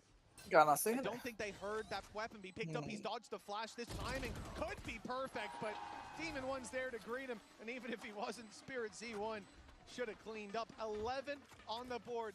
DRG, the underdog coming into this in most people's minds. Looking at T1's performance, looking at the substitute they've had to make, looking at the role for DEMON1. they're close to taking this now. This is the thing, I almost wonder, and it might sound ridiculous, but like DEMON1 team পায় না কেমনে north আমেরিকাতে এটা আমি বুঝি না। It's much more simple in the aspect of like, we need you to hold this side of the map while we directly hit somewhere. ভাই ওই মোটামুটি আমি শিওর 95% প্লেয়ার থেকে বেটার যেগুলো খেলে টিমে। When he plays smokes, like putting smokes into position, there's no real reason for him to be caught without his gun, and you put this guy just to frag. Well, he's 18-9. He is the top fragger in the whole server right now. It's looking very, very good. I'm sure there's some. যে কোনো একটা team তো পাইতে পারছে। লেভায়াথানে গেছে ওই নামে perform করছে বাকিগুলোর চেয়ে সবগুলো কিন্তু ওরে বাড়ি করছে আমি বুঝলাম না। He's playing on the Chinese number 2 team. He can't be the top fragger in the server. So unsuccessful hate watch so far, I'm sure for many, but for DEMON1, it's got to be an absolute field day, a return to form. And T1, well, they've hit the panic button. You're 11-8 down. You're up against a team with a stand-in. I also just want to add the context of the rest of the group. The other two teams are G2 and Heretics. Obviously, Heretics went on a crazy run last year, had a bit of a rough patch as of recent, and G2, I don't think they broke a sweat at all in winning Americas. In fact, they subbed in Baby Bay and made him look good. I'd say he made himself look good, Tom. He's a good player. Out of the server or in the server? A little bit of both. Okay. Out of the server, I agree. No. You're joking. I'll let him know. I'll let him know what you said. Well, 11-8, and this could very well be the end of T1 if they lose this round, at least in this map. Their pick Sunset up next, so it's not all dire signs. It is definitely a time to be worried if you're from Pacific. Full clearance of this site with that command, but a big shutdown. T1 playing outside of it, setting the trap and springing it just on time. Nick with a double makes this look a bit more doable. The op of Izu on the way, but still miles away. Buzz injects himself onto the site. A chance for him to be isolated, but now the rotates are here. Now the ult's in play. Buzz's swing is perfect. Izu's clearing everything, and they will find this round a much-needed win for T1. Yeah, I am surprised though with that advantage that we see both the Nightfall and the Dimensional Drift go through. Like they were clearly very worried that this round could turn on its head, and honestly, with how some of them have gone, I can kind of understand why. Solid openers from DA and Meteor, and I'll be honest, it's another scenario again. I remember seeing Caron added into Gen G and going, oh, that's someone I don't know very much about. There's this young sort of like ranked player who has been thrown in from the T1 Academy. He has been their best player. এই match হারলে পুরাটাই ভাই ওমেনের দোষ ওই single handedly 3-4টা round হারাইছে টিউরে Oh, Ackerman is taking the space yet again. He could fall back, but পাগল নাকি বাজে T1's alongside him. একলা এবিলিটি ছাড়া ঢুকে পড়ছে স্লাইড দিয়া easy tilted or what now with that stun landing, and that's going to get the plant out for DRG. Man advantage for the attackers. But that fades quickly. Nice shot by Izu. Here comes DEH and Meteor. The full wrath of T1 unleashed, and no one standing but Nick. 3 more. He's already got 2, but that off is holding tight on the angle. Another round for T1. Just one away now. This is a hell of an opening map. Much more towards a retake setup. Like a lot of those early fights have not been working for them. The risky plays early in the round haven't been paying off. So instead, okay, they lose a man, but then it's just about boxing the players. ওরে ভাই এতক্ষণ wife করার পরে ওই মারতে পারে নাই Fighting as a team. আর DEMON1 উইফ করে ফেলছে Like the old school Vision Strikers DRX that was run by Stack. They were the best in the world at retaking. They were the best at having a setup, having utility put into play, sending in Buzz or sending in Izu in this case, and it works out for them. So I'm glad that that's the adaptation they've made. Now DRG aren't just going to sit there and let this game slip away. They've got to pause themselves. Well, I think this is it. You know, at the start from DRG, you have this very oppressive opening duel ability. You fire in your utility, you take that space, and the idea is a lot of the time you're going to be able to punish somebody who's out of position. This is what we saw from this comp up against Team Liquid as well. But once that team starts to play in a way that they're not getting caught by it, they're letting you have the space and fighting for it afterwards. Like you said, that's what T1 are doing here. You need to find that second layer. The thing is, with this composition, you have so many tools on your belt to play with. It's not a... And ults are building. Absolutely. You've got that as well to fall back on, those safety nets that we often talk about, but It's not a composition that only works with one approach. That's why I think it's so valuable. 20 seconds left before the round starts. That off of Izu seems to be putting up a lot of value when it comes to these retakes, because for DRG, taking the space, not having a fight, they have to choose where they battle. And a lot of the time, when they go to swing into that angle to take that little bit of extra control, Izu's waiting there with the op in hand. Nah. Time to jump. Well, the other thing on the brink for the attack side here is going to be that economy.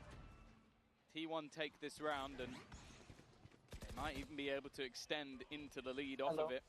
Again, you see these passive angles being held. The operator brought in for Izu once more just to passively hold A. An already massive group up from the defense on this B side. And elsewhere, just got DH. Jiggle peeking, but has now been smoked off. Much more default from DRG. Ackerman looking for the fight, spots one and gets out immediately. But eventually they will group up. They had DEMON1 waiting outside of A, but the C site, this is where the hit's coming through. Stun, it's perfect. The TP used, but it doesn't get DH to safety. Spirit C1 still able to pick him up. And now they've got control over C, but it's being fought for. Meteor stepped through the smoke. In comes Buzz. The stun landed, but Ackerman gets it. Flexing from up top. And DRG in a 5v1 all of a sudden. About Izu's operator. How it started to put him on the board. Put him in the kill feed on the right side of it too, but he'll hope that he's not appearing in that kill feed at all in this round. A save is called, and DRG, as a result, on 12 with 2 chances to close out their map pick here. For a team that came in with a substitute. Bhai, breach 1v5 alt marche. They are looking sublime. Yeah, I think also just this round was a much more deep commitment for T1. What we saw in their last C-site hold was they were both sat back, waiting, one holding onto the cross to try and fight anybody as they dived in. I think DH gets caught there. Like, they use the dimensional drift, spot him, hit him with the stun, and there's no real way out. Izu, he's surely dead. No way he comes out of that one alive, but at least manages the one. And this leaves them in quite a bit of trouble. I think both pauses already gone, but more importantly, they are going into what could be the last round of the map with, well, I'd say a stinky buy. Yeah, it depends where they settle on their investment, but I think no matter what, there will be big weaknesses for T1. And yeah, you know, you got rid of the Rolling Thunder. Dimensional Drift from Spirit Z1, fantastic. DRG don't have as much of a punch to pack in this round in terms of those safety nets, but let's see what T1 can do with this mixed bag. Izu's got one. Buzz on the Bucky finds another in this round. Off to a flying start for T1. We thought they'd look weaker, but somehow it's like the cleanest start they've had. Yeah, it started so weird. Ackerman flying over most of his enemies and then getting caught out, surprised by Izu. A pretty hefty upgrade as well for Buzz. Come on, Nick, he's as optimistic with the spike down, a 1v5. I think you'd need the devil himself to show up to be able to eliminate the rest of these players. I don't think it's going to be happening. And even just damage here might help them out a bit. Instead, though, it's a flawless round. Buzz there to close it, and when T1 looked like they were dead and buried, they find a round. Even in the end of the round, another delivery from Stax is revealed. The Hans have been huge, and at the start, plays a similar role, giving them that info. Target selection for Buzz was easy as a result. And as you said, the fact that Izu's able to get away with that is ridiculous. This is the round that should have seen T1 fade into obscurity. Now they fight on an even playing field against DRG for the final round of regulation. Overtime possible. For DRG, they're competing for their organization's first win on the international stage. Losing this, it'll be much harder. Oh, already a solid start. Bazı onek soditası. Bak back. In turn, Stax wanting to get back in there, but he's got to be careful. low HP. Demon1 being revealed only has Oh my god, Bro got one. now he gets his ult, looks to take it back. Easy though is fought in form. They have matched each other man for man. Even still though. Demon1 had Spike. Yeah, look at the position Yes, sir. of the Spike, getting it back. Is he going to be able to block this? No, it takes more than one to do so, so that's at least the Spike back into their hands. I am looking, however, at DH. He's making that read early that this team might just try a move for the A site. Thing is, though, they're in this 3v2. Playing the retake could have a lot of value. For DH, he has to be very selective about where and when he fights. Already dropped down towards the A site. DRG, they might go to C though. If they drop a player, They know they've already taken out the Vice on the other side with Meteor's utility gone, but it will be the A side that's the ultimate target. A sneaky play here from DH, but it all comes down to timing. They decided to leave him 10 seconds. The point has to be secured. DH, if he can just drop this spike, it could all be over here, and it's a little late. The spike gets planted, but Nick is left alone. If he doesn't find this pick, they will overwhelm him with numbers, and DH slips away to the tree. Nick against the world, he's had so many big plays. The decoy reveals him. Oh my god, oh my god. He collapsed it, but in the end, it's DH taking this across the line, bringing T1 into an overtime, giving them a chance to deny DRG on a map where they've looked beautiful. What an kicking things off with a Steel Garden, Shorty being the gun of the round, and Nick, well, that was one hell of a try. He was actually stuck in place by a seize that was thrown by a stack, so he gets those first two, probably wants to try and move in that direction, but isn't able to reposition. And DH, once again, spoken about this youngster coming into the squad, replacing a member who helped bring home a Masters trophy. And right now, he is the best player in the server. Well, overtime for DRG. They had the lead, they had the chance to close it. Now T1 could be right back to winning ways.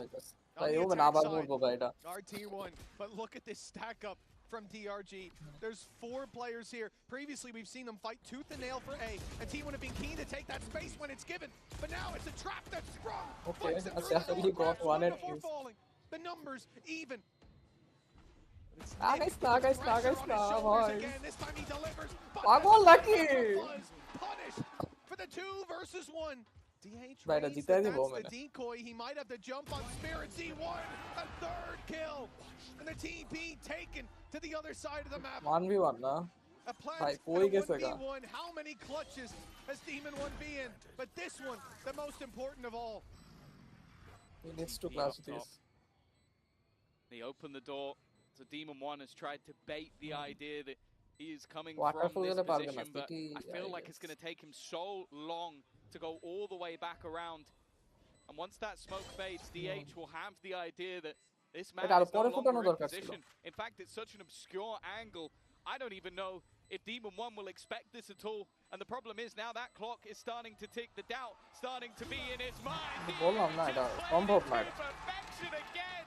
Where have they found this man? A Red Bull clutch to give T1 a shot at map victory. And don't get me wrong, DH has been playing the game all throughout regulation, but these last 2 rounds, he has hit another level entirely. What a play in the 1v2.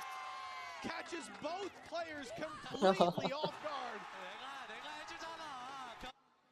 And a 4K to deliver T1 the lead. 1 round left. They were trailing 12-10 with weak weapons, a Bucky in play, a mixed bag across the board, and they came back in with a dominant win. But DH for 2, giving them the lead, and with a timeout for DRG, the team that looked set to close out this map, it's to set history for their org. Well, now they've got to climb back into the game. It is funny to think that while we talk about Demon1 not really playing for the last few months. Yeah. When he was last playing, it was at least in the Tier 1 over in Americas. For DH, this is a guy who is playing in the Tier 2, and this is his first map on an international stage. I don't know I don't know if they're building these like young players in a lab. Like Caron felt like it was just cheating to have someone that good. DH now feels exactly the same, but 27 and 16. He is dragging players like Meteor, Buzz, Stacks, Izu, people who've been there, done that, got the t-shirt. To potentially oh my god! Might just have to do it again. Buzz within the first seconds of the round is dead. ওয়েলে Euro দুইটাই মোটামুটি crack ওরা ম্যাচটা আটতেছে just মোমেন্টের কারণে when DRG were on the attack. But with that, it looks like they'll still commit to this A site. Demon1 holding the flank. This could be a mistake. There's so many players here. Stacks traded out. DH going to burn the paranoia just to deny the space. Slow them down. Everybody's already here. Do they call for the rotate back? It looks like they will, but the Ops now in position. Holding that cross, flex. Oh my god, Omen playing well. Strength in the scars. He's being dealt on A main. But they'll still move towards this site.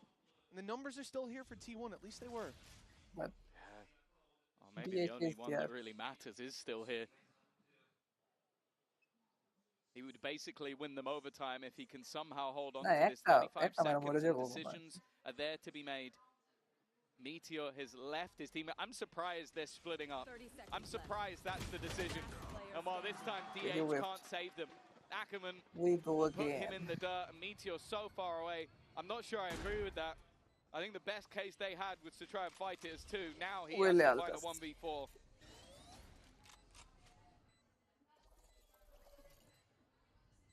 ওয়েলের কিলটা সেই ছিল first কিলটা জানান There goes the ultimate on him. Okay. Will fall, but the spams through the wall. Even us up to 13-13. Another overtime needed. And for DRG, those opening picks on the attack from Ackerman there. Gross. They are everything for this squad.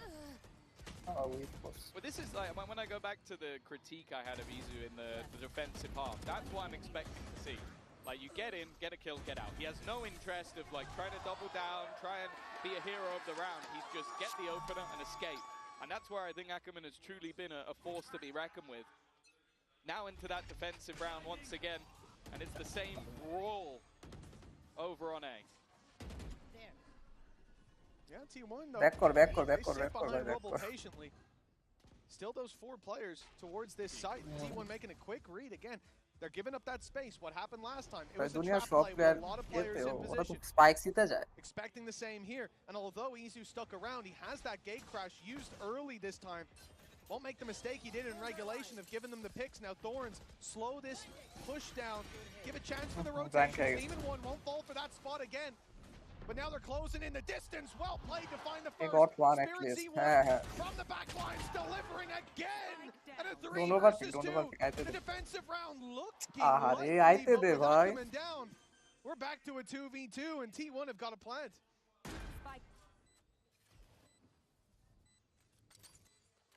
Putting themselves in a position to turn this round on its head. Have another chance.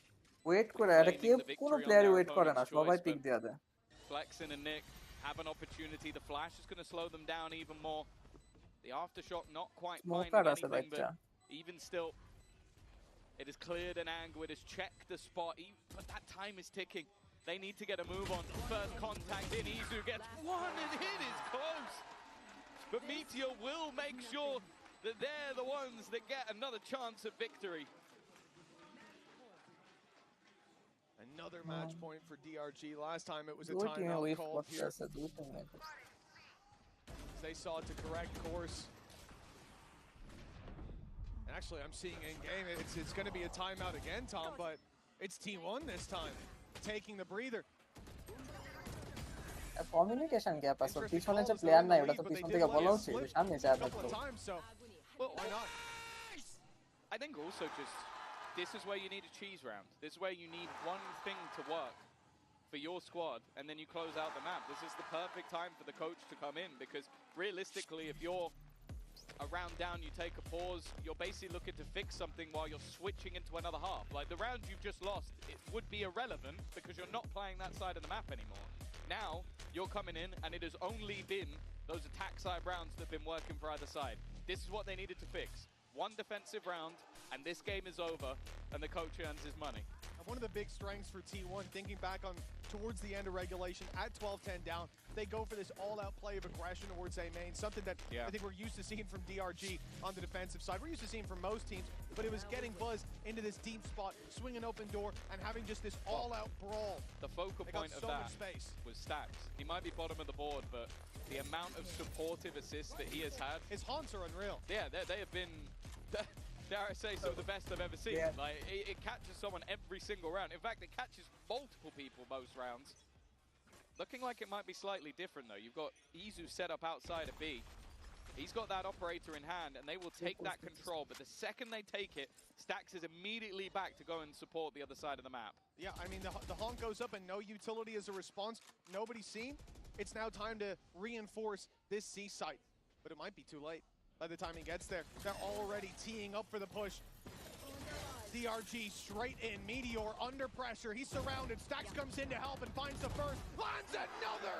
Stacks is delivering. And he might have delivered them the win. Nick, on a sliver of health, has to stand off against the op. And even then, even the classic can take him down. 15 to 13. T1 climb back from what looks like map one. DRG's pick. Yeah, what an incredible start to this series. One that He feels wants like Stack. it could go all the difference to 3, but we will have to wait and see. We'll be back with Sunset after the break.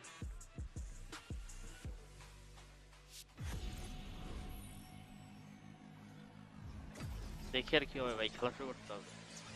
আসলে rematch খেলি। Now that I'm a mom, things are different. Verizon's different too. They let everyone in my family choose different plans. We get what we want and we save money. Love that for me.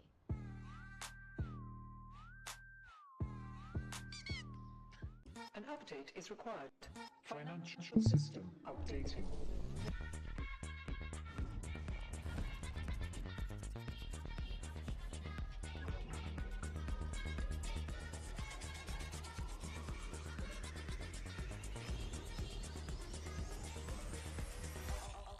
System updated. We will dance together. The future of money is here. Feels good. Esports World Cup, where we are starting off with Valorant. If you want to win, you have to win against the best. So looking for revenge.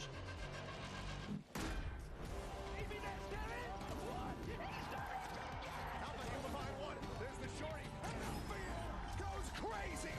They've all battled through the pressure and হ্যাঁ আমি আছে। expectation. ওরা আছে? ওদের খেলবো না। ভালোই, খারাপ না।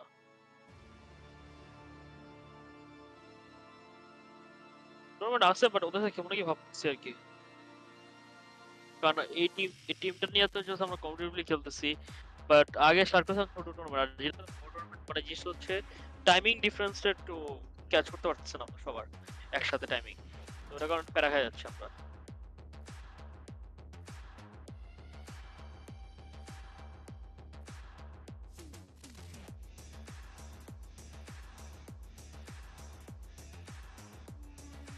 আর এখানে তো কেমন রিম্যাচ খেলা না বাঙালি, তো ওভাবে টিমও হচ্ছে না, বাঙালি কি করবেন আর ওটাই। আর যেগুলো আছে হলো একটা আমার বাইঞ্চ আর কিছুই না, মনে নেই যেগুলো পড়তো আর কি।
Hey guys, Mika and Bella here with Autumn of T1. And now Autumn, this is DH's first international and he is popping off. We know back in Pacific that T1 has been preparing him for this very moment with events like T1 Homeground. But talk to us how the team, the Masters Bangkok champions, of course, have been preparing him for this very moment here on the champion stage. 오늘 경기가 DH 선수의 첫 국제전 데뷔이자 챔스 첫 경기였는데 오늘 너무 멋진 경기력을 보여주고 있습니다. 이제 방콕 마스터즈 방콕 우승자인 T1 선수들이 팀으로서 어떤 이야기를 해줬길래 이렇게 잘할 수 있었나요? 사실 팀원들이 그 친구한테 뭐라 해줄 필요가 없이 워낙 큰 무대에서 자신감 있게 할 수 있는 거를 증명했기 때문에 콜업이 된 선수여서 팀원들이 이제 하는 거는 그냥 하던 대로만 해라, 자신감 있게 해라 정도로만 하고 너무 잘하더라고요, 알아서. Well, the team didn't really have anything to tell him because DH was called up. He joined our roster because he was able to perform well, be confident on big stages like this. He was born ready. And I guess the team just said, hey, just keep doing what you've been doing because, you know, we all saw how good DH was and he really proved himself today. Well, he better keep doing what he's doing. He is a natural. Good luck on the next map. 감사합니다. Like I said before, when has a Korean rookie ever failed us? What a debut for DH here on the global stage. I've got Dan and Doug here with me. Once again, these numbers, Doug, this is ridiculous. And if he keeps doing these, you know, he's going to have a nice time in Paris. Yeah, I think he's going to do quite fine. The stats are fine, and they're good, and he put up really good numbers. But what impressed me most about this kid was how often he was in clutch 1v1 situations, and he was the one winning them out. And he was winning them out against the likes of, it felt like DEMON1 every time. He was constantly in those positions, but that boy stood his ground. He was incredible for T1. I mean, pretty much the reason why they won this map too in that overtime, when he gets 4 kills as well to secure it, they go into that second one and finally they're able to close it out with stacks. DH has been incredible. He was good towards the beginning and he was good as well to keep T1 alive in this map. Yeah, cool, calm and collected too from him. And it's time for our Verizon high-speed moment. And this one goes to what happened on round 8. What a fantastic retake from them. We saw so many of these as well. This wasn't an isolated incident. No, I think there were really, really good protocols when it came to the retake situation for DRG, and I think this map does this clip does a really good job of doing it. I talked about it yesterday, I believe, not a huge fan of the Waylay, but I love the way they used the Waylay out there in order to take space, and then they swung behind it. I think so oftentimes that can be an issue. You can drop the ult, but do you have enough space? Do you boldly and do you confidently swing out to take those fights? And that's not always how it plays out. So I love the way they play that. Especially because when you see T1 on the attack, they're very overwhelming. They'd like to take a lot of space. And if that doesn't work towards A side, as we saw multiple times in a row, they pivot very quickly towards B. So this time around, you see how it was a forced retake in a few of those rounds, but it was working out so well for the side of DRG. Okay, so one of the things I love about international events is seeing the meta change. And this is a wild example of that. Again, not a huge Waylay fan at the beginning, but you've seen a lot of these teams double down on this Waylay flash setup. And you're seeing some of these to perfection on how they love to do it. And so the plan for DRG was either with the Neon, or with the Yoru, or with the Breach. This is a great example. You had the Yoru flash, you had the Breach flash, Ackman takes that space, pops up onto half wall, and is able to isolate those fights, and then gets out. And so as we see the meta develop in this tournament, I think we're going to see a lot more of that. What can you do to get Waylay in a really good spot to take a fight with flash, with setups, this, that, and the other, and then get the heck out of dodge? When you have a numbers advantage like that early in a round, you're set up so well to succeed. You also see it on attack and some of the things that they were doing, trying to get that space early on towards Mount. And even if he doesn't capitalize with one of those kills, you still see how it forces a lot of that utility from the defense out to work out so well. Yeah, I think that was the other thing I wanted to touch on. So even if it isn't necessarily a set, but to get a kill with a Breach flash, a Yoru flash, this, that, and the other, we saw so many times Omen flashes burn because they heard somebody out there, and then TP away. All of a sudden, you've got 4 or 5 rotating back to A when you thought there was more presence. C, the TP for Waylay, and then setting Waylay up to take those fights has been a ton of fun to watch. My concern is DRG, they did let that slip. You know, when they were 11, 7, 11, 8 up, they should have closed that out. And also, they only won 9 gun rounds. 9! How arrogant. The West has lost. Really outrageous given that it went to OT, so I can't wait to see what Nathan D had to say about what happened ahead of map 2. Nika and Vera here with Nathan D of DRG. Now, just wanted to get your thoughts on the Yoru and Waylay composition because the team seems to have a really good understanding on it, especially on that map and especially with the retakes. Was this always the plan, especially with the recent roster adjustments? 想问一下教练，看到你们在图一是拿出了夜路加上幻冷的组合，并且看到你们的理解是非常到位的。那最近队内也有人员的变动，这一场的发挥在你们的计划之中吗？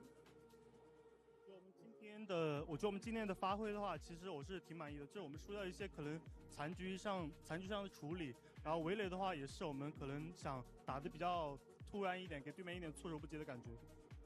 Actually, I'm pretty satisfied with all the players' performance today. Like for the Waylay pick, I just want to say we fixed some problems with the former Neon comps. We want to play more aggressive and maybe catch our enemy off guard.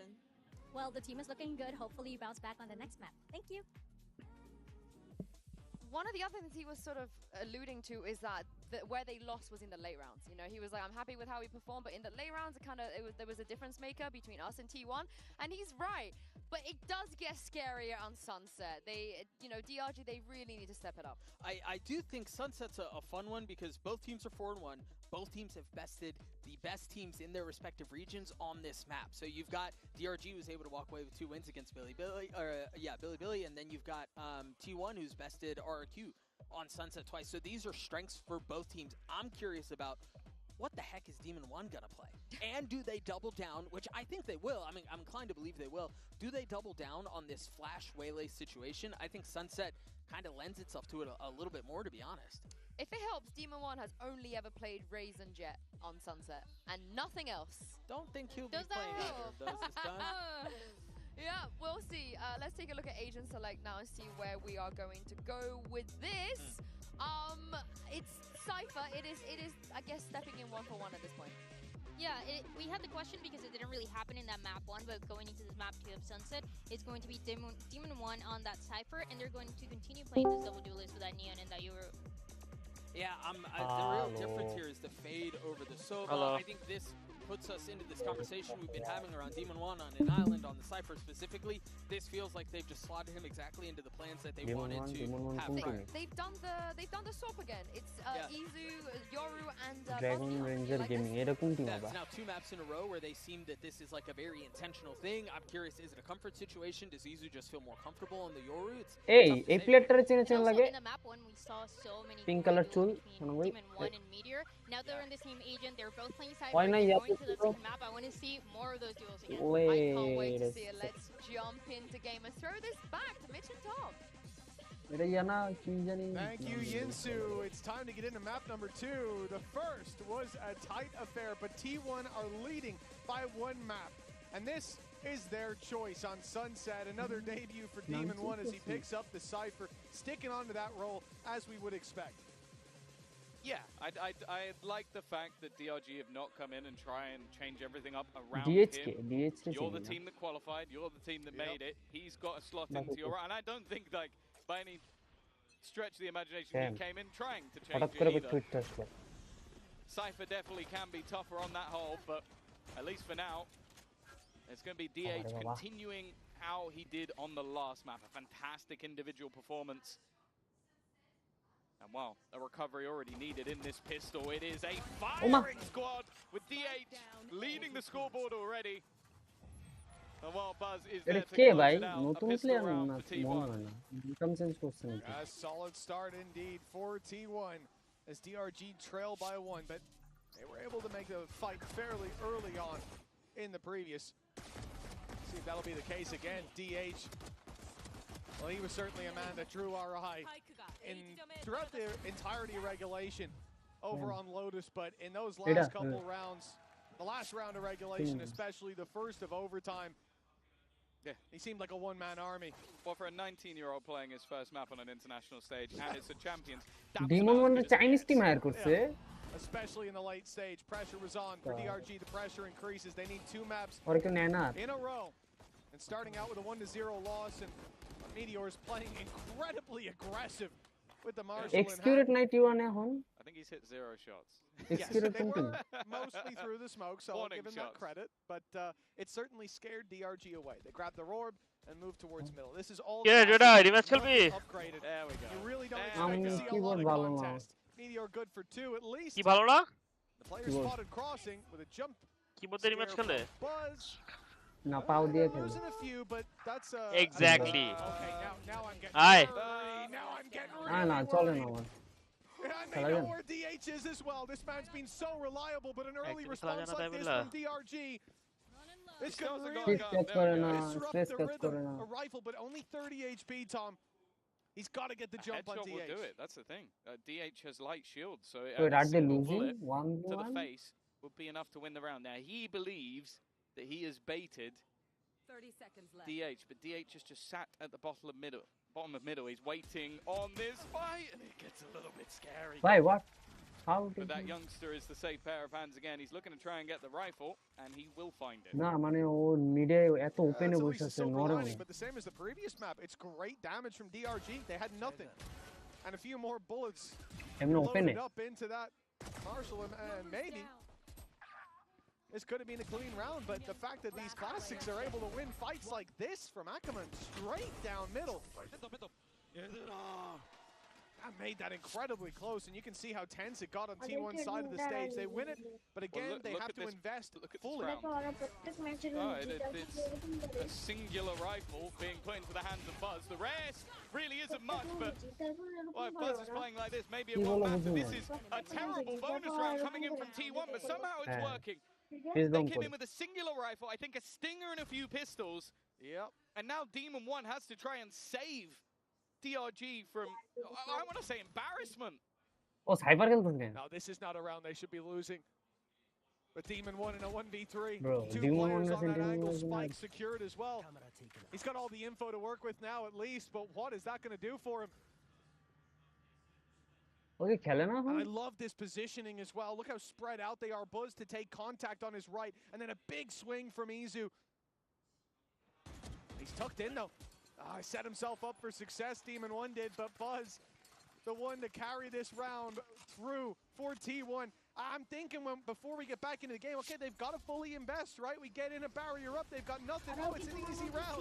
That's what you would think, but Buzz made it an uphill battle, and they came tumbling down. 3-0 start.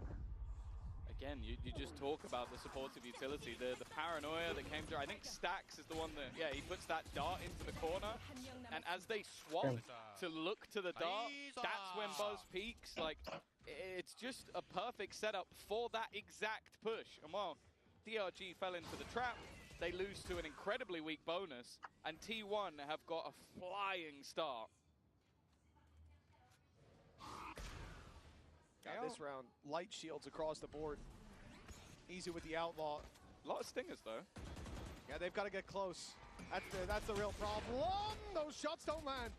The gate crash is used to get out of dodge before. That's a little too scary. Now, those stingers are nice and close. All of these fights look maybe even favorable for them. T1 have to group, take these fights together. It's Izu looking for some on his own, but around that laneway, when they come to push back in, that's where DRG really pack a punch, not just on close range, but with the numbers by their side as well. Flexen picks up a double. Spirit C1 there as well. This could be DRG's round. A return. What? A MasterCard Thrifty as they put one on the board on their weaker round. That's one way to reset after a third round embarrassment. If we could just swap the last 2 rounds over, I think we have a perfectly normal game. It is just the pace they were able to get in. Obviously, Buzz was so low. That second kill was very easy, but from then onwards, it's just stellar work. Playing these close range angles, knowing the vulnerabilities of their weaponry, and while Flexin and Spirit Z1 have now given them a round they never should have had. Balance restored, 3-1, and this is where we'll see the buy. A pretty strong one coming back. So far, the best rounds from DRG. More like আমার মতো চলে আমি outlay চালাইতে পারি না Next best was when they had classics. And it wasn't a pistol round either. আমার outlay use করা আর mart use করা সেমই হেট্রি লাগে But this has been an unusual series looking back at Lotus. Now rifles invested on both sides. T1 taking a pretty heavy blow in the last, but a 3-0 start, especially when they didn't buy in round 3, that's going to give them enough to buy right back into this. Buzz has ultimate to work with, but I'm looking at the other side for DRG. Ackerman 1 away, but Spirit Z1 already has that dimensional drift, and on the attack side, that's probably going to be used here to clear up all this space and maybe stop Izu from having the impact with the operator. He's on the angle, waiting for his chance to strike, and there it is. The gate crash back to safety. But Spirit Z1, he's got the sight for them. Just clearing out any risky angles will allow the rest of the team to run through clean, although saying that, Meteor's managed to find one on the cross. I think that's Demon1 trying to jump around the edge, and instead another solid paranoia thrown through to give Buzz a little bit more. The TP to the other side, it leaves Nick, but he's done well. He's managed to make this one look interesting. Flex implants on the other side of the map, and now has a 1 versus 2 to play with. Well, Flexen's first half on Lotus was a disaster class. It was picked off in aim A, and it felt like in every round. But here's his chance. He certainly warmed up in the second. Now carry through that momentum to a 1 versus 2. He's got Izu and DH, 2 big players for T1. The operator swapped out. It is just the rifle, but Flexen isolates 1. 10 bullets left, but time ticking. Playing inside his smoke. He can challenge as soon as it's tapped by Izu. He expected it. Lands the shot with plenty of time. I think he's putting the gate crash through to attempt to reclaim that up, but surely it's too far. Yeah, it's not going to get it.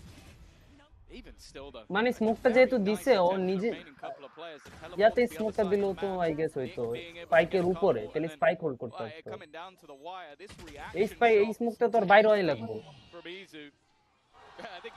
এটাতে তোর বাইরে হওয়া লাগবে and what could have been a close clutch for DRG ends up putting them back in a problematic what scenario. Is bro thinking? Then again, you said it yourself, they did better with the Stingers. Yeah, we're right back to it. But only 2 Stingers this time. They've still got those rifles to back them up. Demon1 and Spirit Siam Basse. This will be again a round where DRG move together. And still going to be disrupted by Izu. And nasty angle in mid. That's Ackerman down. And especially in a round like this, Tom, especially with a Stinger, seeing him slide in and get up close, close that distance, gain you space, that's... You really want your Neon for a round like this. Huge pick from Izu. As well. That gate crash, not even that close to fading, so he can stick around for quite a while. They've not been able to clear him either. But he's still going to have this very fast flank, and because of that, they have a very good idea that there hasn't been a rotation. 3 players still committed to this B side of the map as they look to try and make their way through. Oh, a missed shot by DH though. That's given them an opportunity on DRG. When they got the plant, that's where things changed with Stingers in hand. This time it's beforehand. When Flexen goes diving into market, they've got good control, and Demon1 lands his shot on backside. Stax might have to back off. He's sticking around. He's getting up close. And he'll get the jump on Flexen, but the correction for Demon1 isn't there. Meteor alone, and Nick will put him in the grave. They really are better when these weaker weapons come out as second round for DRG. I'm not sure it's they. I think it's Flexen. I think Flexen's just 100%.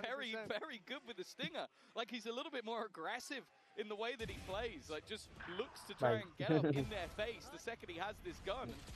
Just look, he's TPing into angles, just playing up close. And Demon1 also having a solid round at that.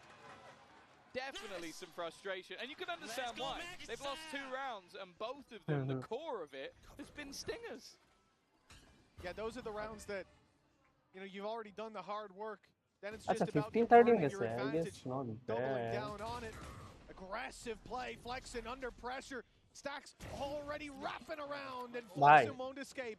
The wall back to connect the pick and get a rifle. Or the T1 side, it's the only one they have to work with. Look at DRG, they're walking into the spawn. They're taking a very deep fight. Meteor will contain them at least alongside Buzz. It's all about avoiding that rifle for them.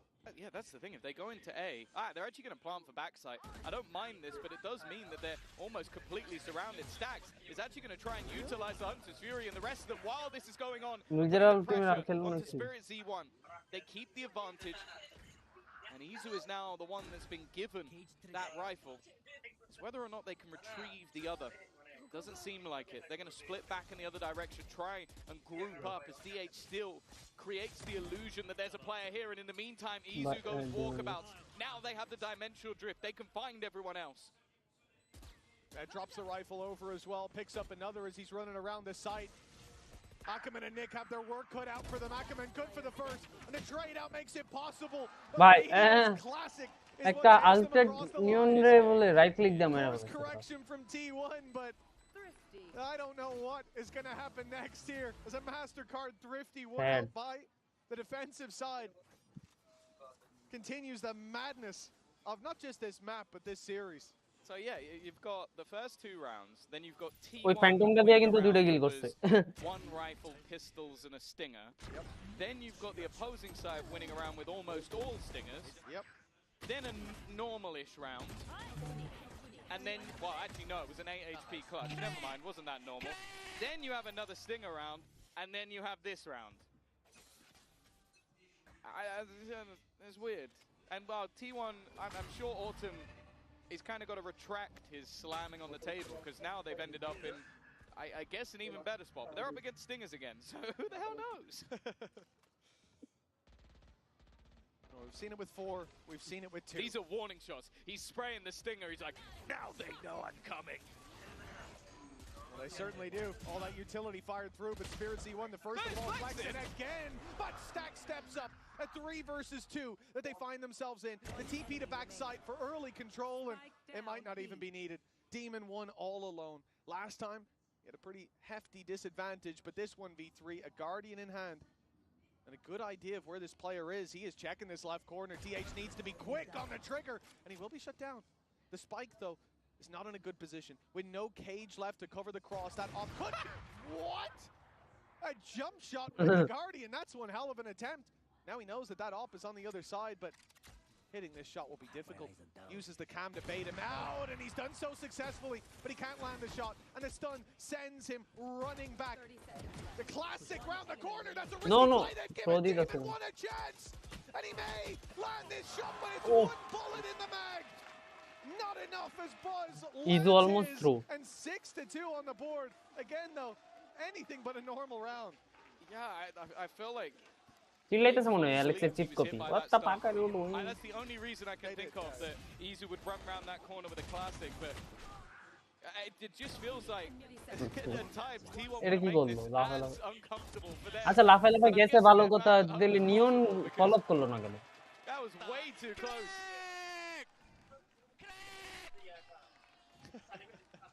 Who's Greg? I hope it's possible because that was way too close. Fans at home, it's times T1 want to make this as uncomfortable for them. কই বিয়ে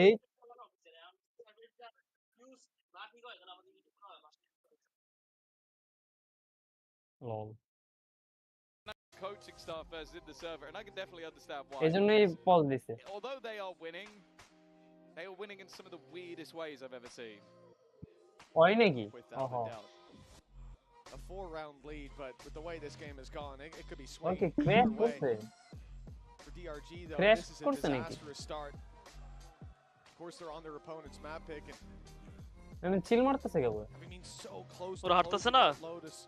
নাকি জিততেছে ও ছেড়ে তো জিততেছে এর লাগে হাসতেছে শালা Chinese মাদারচোদ Bro hates China with all his might. I live with this I live with these people the বুঝতেছস তো Winning where they had extremely light buys, essentially saving their credits for the next and somehow finding it there, but when meditating it was defeat. They also lost to এই হালারে কি যোগাতে পারা হালারে না বসে meditate করতেছে Perfectly balanced. In essence, yes, but in the feel of the match, no. Like, I feel like the last map was a lot closer, but not with this much insanity. Yeah, আপনি তো But hey, for Team 1, they're on their map choice. At times, they have been fairly dominant when it comes to the defense, but in their most recent match versus RRQ, it was the attack that they ran away with, so scoreline alone, I think they'll be very happy with the position they find themselves in. At the same time, in their most recent victory versus BLG, it was a 10-2 defensive half for DRG. Now, saying they can recreate that, again, with how things are going so far, maybe not so likely. They're going to want at least a little bit of wiggle room.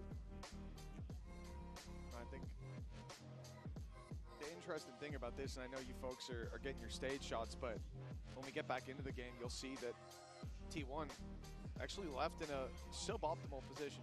What do you mean? They have a stinger. That's a great They have go. to play with a stinger despite winning 2 rounds in a row, and I think that really tells the story of how this has gone. A streak of 2, but every round has been so damn close. Well, what I've been told as well is that although we do currently have ourselves a technical pause, DRG are going to take a tactical pause directly after this. So this may be a slightly elongated pause for more than one reason, because I can understand why. Like the manner in which you're losing a lot of these rounds are like, I feel like a lot of control has been given over on B main. I feel like they've left a player there lurking to try and hold on to it. I don't think they've had too much success when they've gone for these more direct A hits. And other than those B hits with low buys, there hasn't been anything that's worked for them on the attack side, and that is alarm bells. Because if you get those couple of rounds, you build off it, you start getting yourself into the half, you show something with your buy rounds that you're able to sort of maybe bait players into certain fights or get certain map control, then I'm not worried for you. But when they're the only rounds you're winning, that shows that, okay, it's only these cheese rounds where you're able to get up close in someone's face and spray them down with an SMG. That probably means that this attack side is going as bad as it could be, and you've just had a little bit of luck that's helped you out. So I'm definitely nervous for DRG, because as we sort of mentioned, the importance not only of this match, but the whole tournament, of them not just trying to battle the champions, which is the goal of everybody's year, but also they still have their life on the line for just being in Tier 1.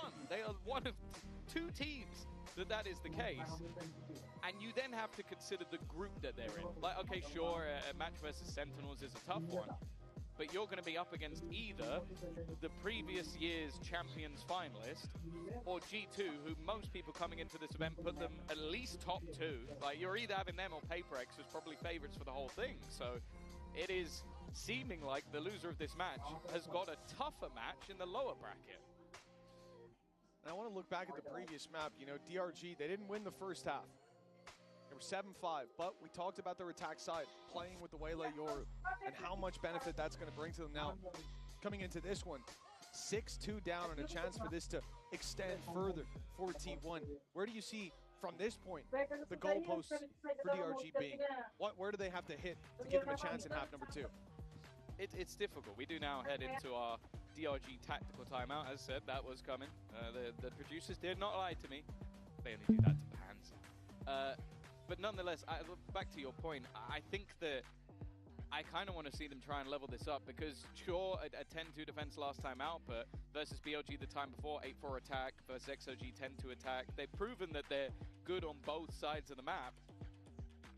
But I just think it's going to be more difficult when your Cypher is a stand-in. Like, a lot of the time, if you look at the way Cypher is played on this map, it is an anchor hold at the B site quite regularly, a lot of information to be found around middle and in towards B main. Well, even if just the communication is a little bit off, that means DEMON1 has to kill a whole team as they run into the site. I don't believe that he's going to be able to do that. He needs to have those supportive bits of utility to help him. So I think, if anything, the ease should be more so on that attack side, especially when you've got this double duelist. Like, you need on the defense to have that push on one side and him as the hold on the other. On the attack, you can be a little bit more loose. But thus far, the loose style has meant that someone is getting caught in most rounds early, because T1 aren't just sitting back and letting you have that control. Well, this should be the easier, as you said, Tom, for DRG to put the pieces together with the stand-in. So far, they have yet to win a rifle round, and now is their chance to right that wrong. Ackerman back to winning ways in those early fights. Paranoia sent through, but that doesn't stop them as DEMON1 picks up another, and another stacks down, but DH in the corner has a beat spot. DH, he'll only get 2. DEMON1 saves them. Meteor left alone in a 1v3. That could have been a nail in the coffin of DRG. I don't know how that corner was left uncleared for so long, especially when the Paranoia was thrown through from that position. But they've righted the wrongs here, at least. I guess it just literally came down to we've killed enough people, there couldn't possibly be another one in the corner. And honestly, for DH, it's a nice try. Like, you look at that with so many players open and you go, maybe he should have got all of them, but he was able to at least take two. The problem is the damage was already done, and thankfully for the rest of the players, DEMON1 was quick enough on the trigger to be able to take him down. That flash as well. Buzz was so unbelievably blind. Phenomenal flash from Spirit Z1. That got way too close in the cubby. You know, you can't put your head that low too from that position. It's far more than he should have been allowed to get. But just one more, and that's a completely different scenario we're looking at. DRG, 3 rounds on the board. Their first rifle round secured, but not without its bumps. Unfortunately, we are back to attack pause, a delay in the momentum. Although, to be fair, I think a lot of these players will be happy to take a breather. Maybe not so soon after the last one. Yeah. Definitely a stop-start. I don't think it's alarm bells just yet for the side of T1. I think that last round was very much just an all-out brawl, similarly to what we were seeing on Lotus on that A side of the map, just everybody diving in with their utility. And it has felt like a very 50-50 fight, whether or not Buzz is going to be able to just dominate, or in this case, where Ackerman has the supportive utility needed. A question will be if DRG can build off of this, because, yeah, if everybody fights in one spot on the map and you come out on top, it's not like a round where I'm going, you're going to be able to do this every single time. Like, if the paranoia lands a bit earlier, maybe Buzz gets a few. If the flash isn't as good as it was, maybe he doesn't go down. Like, these are rounds that are still difficult to repeat, but definitely good to see that they've at least managed to get themselves one that isn't just stingers running at people. Yeah, absolutely. But even then, it requires DEMON1 to pick up 3 very important kills. The first 2 trades on the initial fights. The third one, picking up a ball that was dropped far too quickly and without a moment of thought for DRG. Even coming straight out of that timeout, you could see there were blips. And as I said, the surprising thing to me was that TH was the one to throw that paranoia so early on. He was stood in the same spot as he was when they came to push.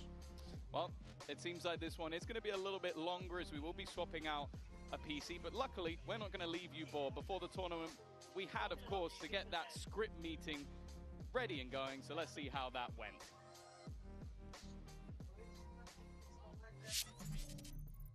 Bye guys. Paris. Bye everyone.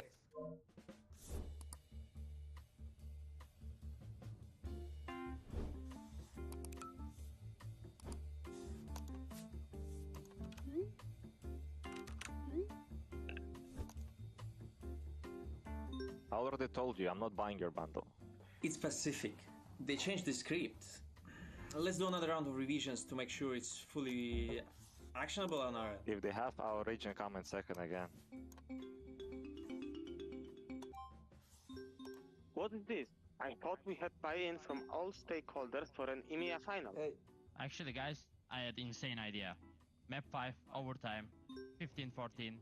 I am 1v3 down, and like, it's really low time. I'm killing 2 and then going to spike, and then boom, take pass. Boring. A grand final without the Americas? That's crazy. You know we bring the viewership, right? Can we stay on track, please? There will be no tech pause. Ignore him. So we're gonna do the...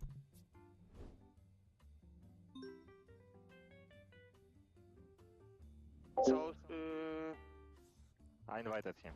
He needs to tell his region. EMEA is not going second against the Pacific team again. you can lose the grand final against us instead. Hello everyone. Hey guys. What's up? Hello. Hello. Wait, I thought we are finalizing this one in Paris. That's boring. We've done this already in Toronto. There is nothing like a good redemption arc. EMEA deserves this. Hey. There are more changes to the script again, but you already know my thoughts on this. Let's touch base once we are in Paris. Hello， 大家好，抱歉我来晚了。 Did we discuss which teams to get kicked out all of the Americas teams this time? Wish it could be Team Heritage. Yeah, I wish it could be a Oh, he rematch. hates Cubert. Who doesn't hate Cubert? Yeah, keep dreaming, guys. Okay. So let's just undo all of the changes Pacific made and start over. Once you're in Paris, it will be great. Like really, really great. Just trust me. I think we will work out a storyline that everyone can get behind. Alright, everything sounds good for me. Thanks for following up. Yeah, okay, gotta go. All right, cheers to the meeting, guys. A bientôt.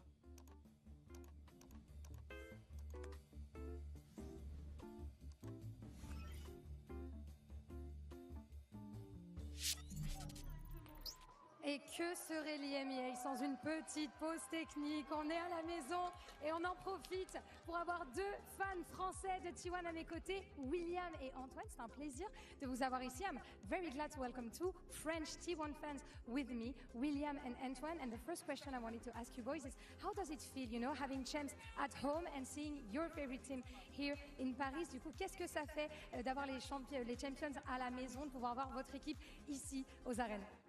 Alors en tant que fan de Valorant et même jouer au jeu, c'est un événement incroyable et je pouvais pas ne pas y aller, c'était impossible pour moi.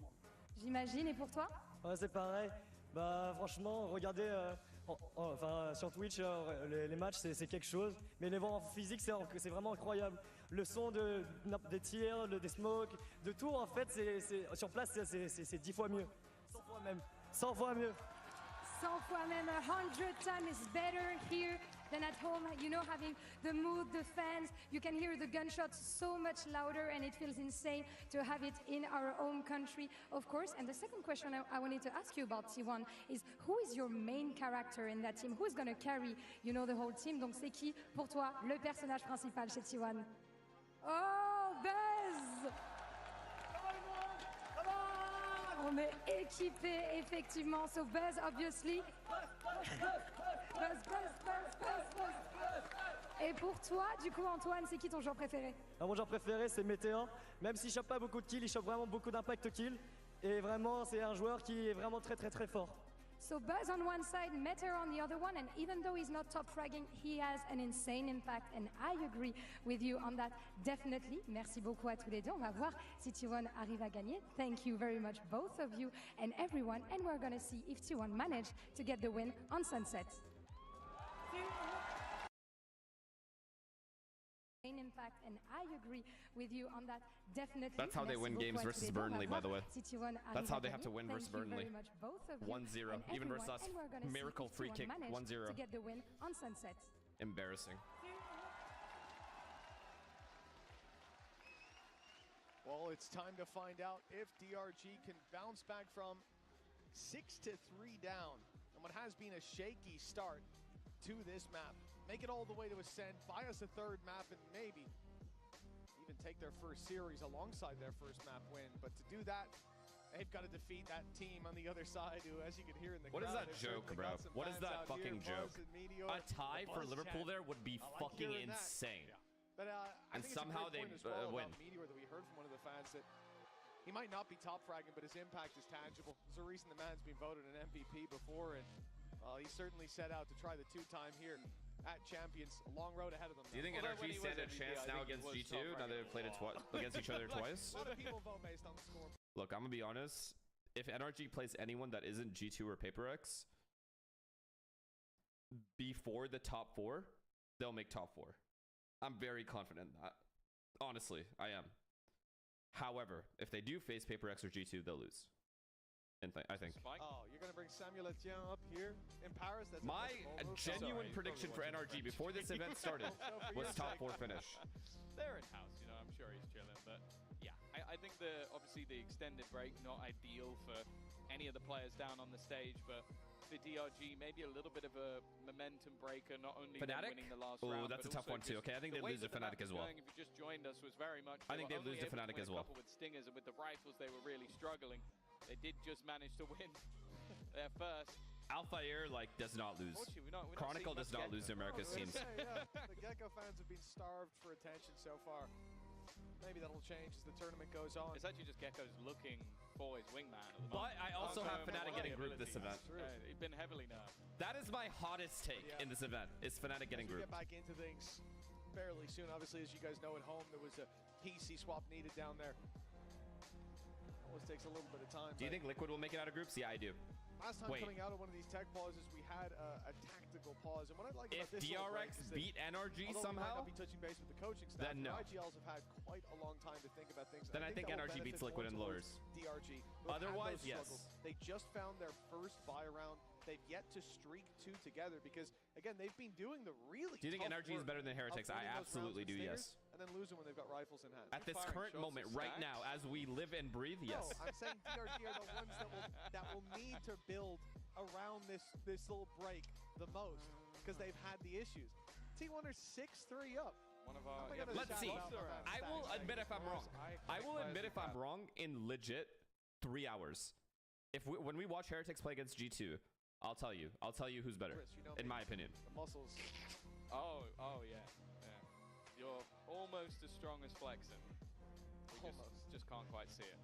The clothes, they're too thick. Seeing headphones going back on. I know, honestly, this You think we're game, gonna get map 3? No, this is over. 13-3, I think. Chat, we need. I'm not gonna lie. The ideal situation here is NRG, DRX, and DRX win. I need to see NRG versus Liquid. I think that will go down as the game of the tournament. I swear to God. I swear. I'm not joking. Role that isn't necessarily one that's his own, especially known for his more at least for groups. At least for group stage. Play, but he's definitely looked comfortable within this squad. And what if EDG wins? Kind of having an eye EDG's on not beating Liquid. Duelists of Ackerman and Spirit Z1 to see, especially on you these want NRG to lose? I want to see NRG versus Liquid, and NRG will win, in my opinion. The problem, though, for T1, when we do get back into the game, is that economically, they're going to be in a little bit more trouble with what they can try and deal with. What are we doing here? As they did lose that last round. What are we doing? And haven't really been able to keep a lot of these rounds clean. Yeah, I think that's one of the big problems. You know, looking back at the previous map, Spirit Z1 as well, I'm waiting to see his return to form in terms of those early duels. I'm going off memory here, which I probably shouldn't. Do you think Sen is getting grouped? I think he was 6-1 in opening duels. And you can who's in their fucking group again?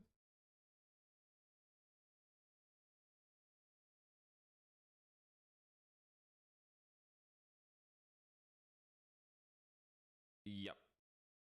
Yeah, I do. I think Giant X will make it over them. Right after. But he slid through and there was an immediate flash from Izu, a swing from Buzz, and in terms of the utility that T1 are putting down, then you think back to Stacks on those haunts and how much impact they were having on Lotus. It has felt like they have that little bit of an advantage. Is shit talking allowed in all chat? Sometimes it's disabled, all chat. Either way. Sometimes. It's going to be a little bit longer. So let's go back down. But if it's not, yeah. To meet some of the DRG it's not that serious. Et de retour pour vous jouer un mauvais tour puisque la pause n'est pas encore finie. On espère que ça va venir très vite effectivement. Et du coup, j'ai Fida et Sasso qui m'ont rejoint du côté des DRG. And I'm now pleased to welcome two DRG French fans so here in the I've arena. played Fida Expedition and Sasso. 33. And my first question is going to be very easy. We're in France, but you're supporting two Chinese teams. So how come is that? I don't care. Yo, well, I've played Expedition 33 and I've played Wukong. All right, and I enjoyed both of those games. I don't want to play Elden Ring. What's next?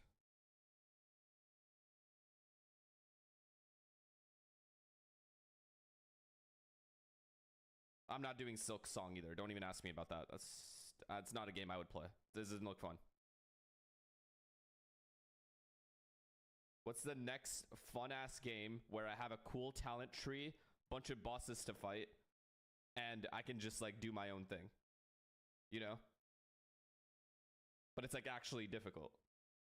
Sekiro?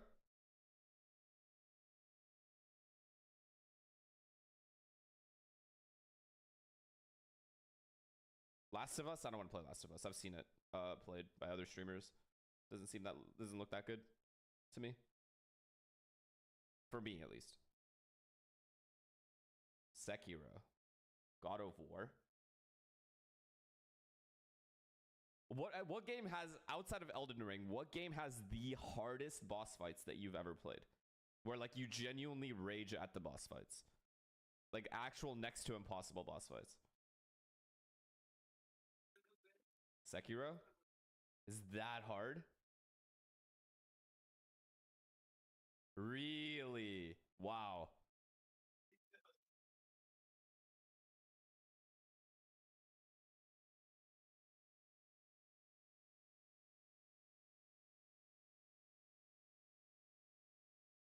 That's wild. So many people said Sekiro. Any Dark Souls game?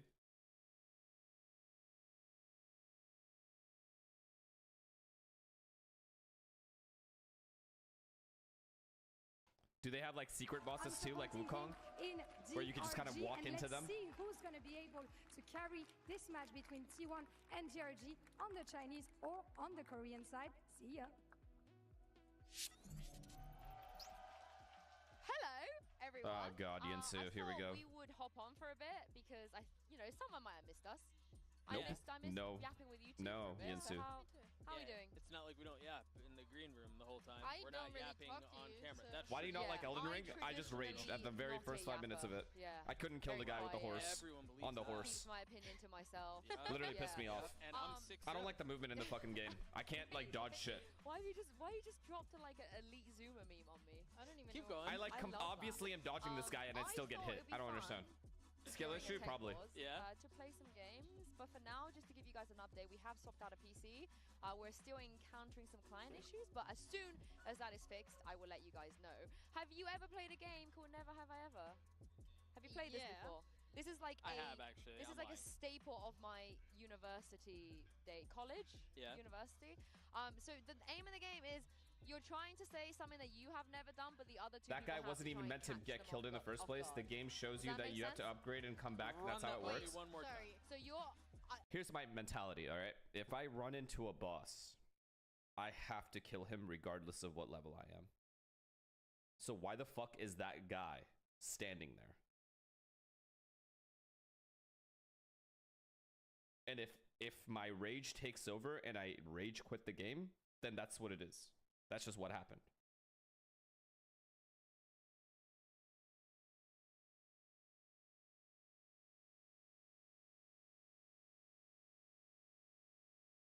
Like, the way I see it for game progression, especially in a game like this,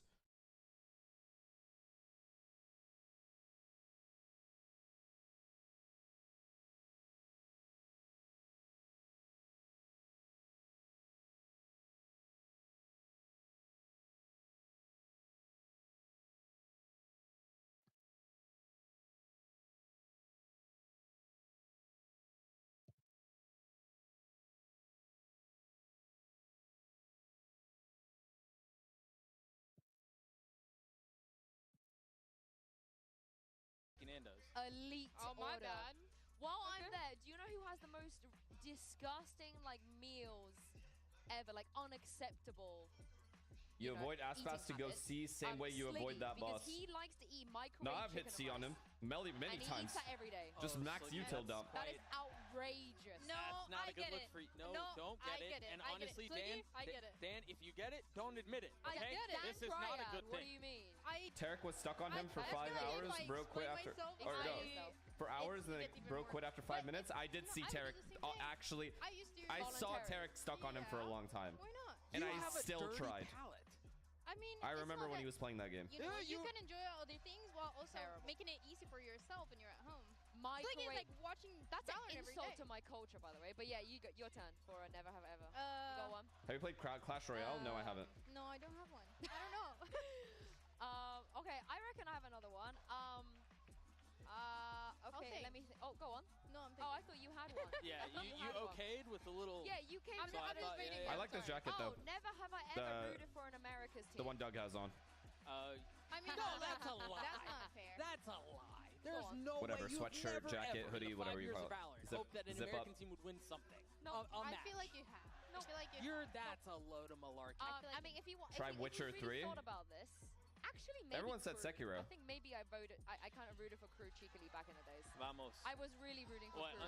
Until they beat Fnatic. Sublime, thank you for the tier 1. It was actually because they beat Fnatic. Yeah, I was hella rooting for them. Sekiro. 2021. Wait, what did this guy say? About it, historically, Sekiro, when you learn the combat, the parry is satisfying as fuck. Embarrassing performance, quite honestly, from Envy in that. What about turn-based games? Are there any good turn-based games similar to Expedition? And then after that, we had FPX coming through, we had Fnatic coming through, all these teams coming through. So how could I root for Americas when we had all these narratives? What is that? I feel like you also Why like is everyone saying Persona? Leviathan at some point. I feel like I Persona 3? just not the NA teams. Like I like Lev, I like Loud, I like Crew. I got one that even Vivo Keen, any Noahs? Yeah. Well, That's crazy. NIP, I've never heard of that. Okay, I got it, and I am confident I will Baldur's win Gate? this. Okay. But I've heard of that. Never have I ever intentionally. If you're actually looking for a hard Souls game, just play Bloodborne. It's way harder than Sekiro. That's why you what do you mean? snitching. Why are you smiling I'm when so you're saying confused. that? Have you like listened to Taylor Swift on purpose? Yes. Surely you have. Wow. Yeah, I have. Yes. Oh my God, they're gonna confirm me. Honestly, Doug, like I'm so happy that you're not like the other girls. Everyone said, "Oh hell no." It's me. I'm the problem. It's me. Pick me, final boss over there. I just dropped a. What? That was great. You that was really You know great. what? You know what's funny about chatters? You guys are unhinged, right? But sometimes you guys will be reasonable at first. Like you'll be asked a question, and you'll answer it like a regular person. But if you're challenged on your answer, then you guys go full unhinged and start calling people ugly, poor, fat, stupid, brain dead. And it's the funniest transition from regular human Hello, Sahil. to just pure unhinged in a matter of Hello? just out of someone disagreeing. Sahil. Ball. Just He got out of us. someone disagreeing with you, all of a sudden all your beliefs go out the window, all your morals go out the window, He and got you us. start attacking someone's Dara, soul. macie. It's not that serious, Actually, guys. it's pretty Everyone serious. can have different opinions. You have to. Maybe that guy thought Bloodborne is harder than Sekiro. It's okay. That's all right. We'll be back into the game pretty soon. 6-3 is where we left you, and we just saw DRG win their first rifle round. If you're just tuning in now, you have missed chaos in terms of the ecos. With Stingers in hand, DRG look like one of the strongest teams. With rifles, okay, not so much. Thank fuck. We'll see if there's going to be a change as finally we see the countdown moving towards zero. Ready to use Canadian, French, and Paris? Tabarnak. The fuck? The fuck is happening in the tech balls? PC swap successful. Client issues subsided. But T1, they have issues of their own. Economy's in the bin. And a weak buy coming through after that loss in the previous round. This should be DRG's first back-to-back round win. Oh, wow. You said like a T193, T193. Back-to-back. Was all the tech pause stuff, and then you've hit us with the they should win their round. Was he talking shit? Yeah. As soon as you hopped on the screen, I literally insta-muted. Best gun in But you know that's normal for me, Insu. And after early control over A, they've immediately rotated to mid, expecting there to be some pressure put through on that side. The drone should... Yeah, Yo, Yinsu, can you somehow... Now they're going to try and pincer in on them. Get me that hoodie, the zip up that Doug has on, or no? I know you have the connect. Will allow the escape and also give Nick a good opportunity to try and clear them up. The Sting is still going strong. Yeah, damage is certainly being done, but T1. I got you. What size? Extra small? Yeah, extra lose another player into the trades in the meantime, and DRG. I'll take a medium, but thank you. Thanks for the suggestion. And last time he was in a position where he was the one we Thanks looked for the at. suggestion. It was a I'll take a medium though. Thanks. He dominated and gave T1 a real chance. I think that's why they converted. But now, smoked out, time ticking. No paranoia to work with. No stun. Not even a slide. Nothing to help out on this. This has got to be raw. Yes, a medium. Aim power. They're not so are you going to get it for me or not? That's a free kill. Flexen gets caught off guard, diving in. Buzz gets one. And now they lost this round. Fucking dogs. They lost another low buy. Will connect the win. They lose another low buy. And both with rifles. Yeah. It gets incredibly close towards the end. Eco, actually. Not even a low buy. It was a thrifty, right? Like a straight up thrifty? That trade goes through, knowing that his opponent's in a little bit of trouble. After being Wait, no, up, T1 was on a thrifty. It does mean that everything... Wait, I thought the other team was on a thrifty. Never mind, it's not even their fault. But if the fuck? Am I tripping? This tech pause fucked me up. This is... however, where we do get those guns coming back online. Really? Okay, it's not a tech pause though, right? So Mitch, I'm going to hand this one over to you. I think you had about 17 jinxes. What do you have to say for yourself? Honestly, it's just my bad. Yep. I was feeling good. Oh, I got a little too fuck confident off. for a We're going to moment see there, Yinsu but, again, dude. I'm starting to regret that now. 6-4 nonetheless. I tell you what, DRG looking good. They've connected them back to back, and as I said earlier, you know, they made the best of that downtime. A corrected course. But to be fair, they have a pretty good record after technical pauses of winning rounds, so... Here, at least, today. I'm not sure you have the stat regionally, but... I don't think anybody has those stats regionally. Didn't come prepared, huh, Tom? Maybe within EMEA a while ago, you could say that was almost every round. So anybody who won the game just was good at winning after technical pauses. But if you were given the same opportunity Demon1 has, would you take it? Absolutely not. We did, bit by bit. We definitely I actually improved. was the one that fixed it all. It was all me. But yeah, for T1, still stuck on 6, now conceding 2 in a row, and a big lead of 6-2. Starting to look like we could be even Steven at the halftime. One thing I've noticed in the break, actually, I'm not talking about the tech balls, I mean in between maps, we had Demon1, like, I was looking down at the stage a lot. I am 3 updates behind in the video game. He was like calming the nerves. Obviously, Demon1 actually plays the game every day. Ranked streams, literally 24-hour ranked streams. But I think he's disappointed not to have closed out that map and coming in here locked in. We already saw him. Dude, save the day. Yeah, it's crazy. I went into Tyson's stream yesterday, and he's like, "Yo, Finesse, why don't you just fucking play like the game? Why don't you play Pro City?" And all I typed is, "Bro, I'm on every single day. I've been playing for like I'm literally rank 3." And he goes, "Wait, really? Man, maybe I just missed it." Bro is so innocent.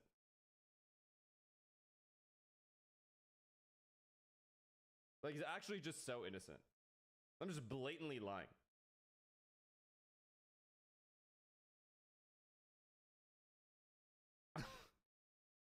He literally just went, "Oh, dude, my bad. I guess I just missed it." A storyline. I'm like, and of course I'm gonna keep going. So I was like, "Yeah, you're bad. Of course it's your bad." Definitely given us some hope, although they've been so far and few between that you can't say that there's been any sort of momentum really building. Well, also look how close that one was from T1's perspective. Go to Tarek's stream. What's he up to? Nothing. A couple of blows dealt out by DRG.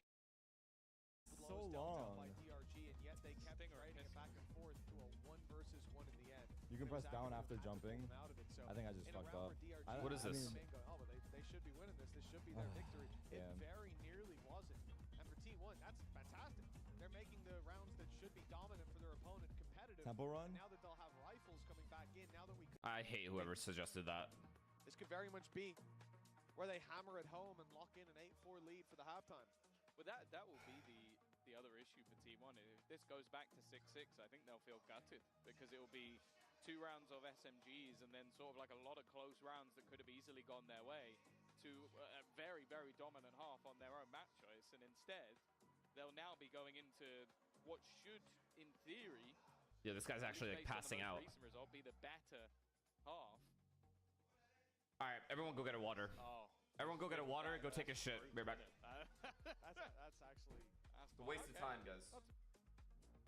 Is he saying no as in he's better? Let's see who's coming up as Radiant. I can't believe they just smacked the silver on someone. I mean, that's first rude. one as well. Yeah, look, there's Ascendant. Lower. Ah. Oh no, you say higher. Lie, no one will ever know. But technically, if that's what we're doing, up or down, the silver guy said low. Is he bronze? That's tough. I think he's accidentally violated himself. These things happen. Oh, yeah. Okay. Oh, he's ready! He's ready! I hope it comes up silver now. That's actually fire. He sat in the crowd with his ranked rating. Can we get this on Doug? I want to know what rank Doug is. I want to know Sushi. She's never played a Jet. Radiant, in a ranked obviously game. Radiant. That's a not boosted Radiant. Not boosted, absolutely. She hasn't been playing. Who could even boost it, honestly? Oh, jeez. No, as in like, who would do that? I don't think he could boost Sue because she deserves the top rank. Yeah. I've seen her play. Lurking on Killjoy with an Odin. Nothing wrong with that, Tom. Yes, that time you realized many things wrong with that. 6-4 is the score, and it looks like we're ready to dive back on into the game. Sunset, 2 rounds left to play for in this half. T1 leading by 2, but they've just conceded 2 in a row as DRG start to put rifle rounds on the board. This is where the first roadblock will be hit. T1 have full rifles. They've got the operator out on Izu as well. A turning point perhaps for the defense, who still have a chance to finish this half with the lead that they had just moments ago. A convincing 8-4 on the cards. The DRG are coming in with momentum. Immediate Don't worry. usage of that knife for an attempted TP. Just close it out, T1. Just close it out. Thank you, Meteor. Fucking finally, we've woken up. Is already looking to put this one It's to just, back it's done and dusted. Well, Now let's just avoid the 12-5, so we can avoid the fucking children spamming. Also, yo, no more 12-5 spams, because there was an 11-2. 11-2 is worse. Those 2 rifle rounds in a row, one against an eco, but the second resistance is shown. Flex and caught in the TP. They turned around just in time. And it might seem silly, but you have to think the fatal was put through. Yeah, but it was C9. All right, good point. The player couldn't hear it. Good point. But the Spidey senses tingled just in time as the pressure was being put on elsewhere. And then they rush in to try to convert on that distraction. But Meteor ends up disrupting it from that mid-push. That is a fair point. 1 round left to play for in the half. T1 already guaranteed a lead, but by how much? Look how aggressive Buzz is being. He has pushed them out of mid. I mean, DRG are locked into an A-push, like it or not, and that's where the No offense, Demon1. is tracking them down. They didn't get him. Only on a pistol, the rest of the team making their way into elbow, but let's go. These trips are godlike. These god trips. Put some doubt. At least this one. In their mind. This one is gonna get a kill. T1 seemingly quite happy to almost play this retake style setup. Oh yeah, here we go. Here we go. Meteor. This is your round. Oh, the one way as well? Was that a one way? No, it's regular. Meteor has been a menace through the smokes, but that reveal, it's caught him off. Well played by Nick. The advantage now found and converted into a 2 by Nick. One by the flash one. they thought would be the difference maker, but DH gets caught out alone as well. Crumbling under the pressure applied by Nick. Let's go, Buzz. We're left no into chance. a 1v3 for Buzz. They know where he is, and they're lined up with a firing squad. 7-5 locked in at the halftime, but T1 maintained the lead. Great, man. Great. Nick is good. He was good on breach, too. It was a spot where Nick might be the new Simon. They definitely seemed like they were going to struggle. Nonetheless, we'll be back after the break.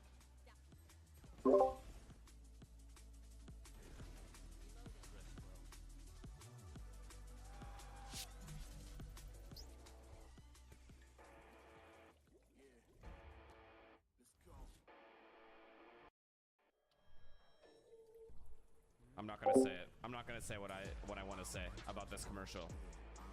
But you guys know exactly what I'm thinking.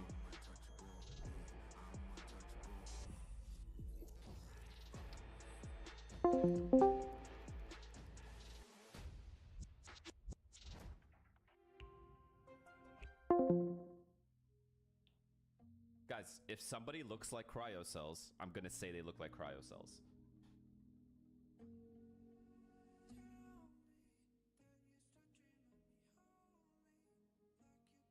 That is not racism. That is observation. That's all. Opinion-based observation. Any cool threads? Rookie of the year. Let's see this one.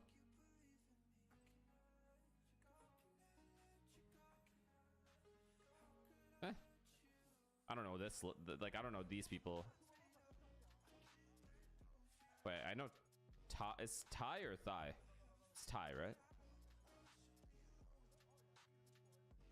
That's true. No Mata, no Scuba? It's because year. They're doing the whole year. Scuba, though, would be a good shout. Mata Scuba would be a good shout. Brock, too, with the Odin. Fuck it, just throw Sam and Ethan in there, too. What else?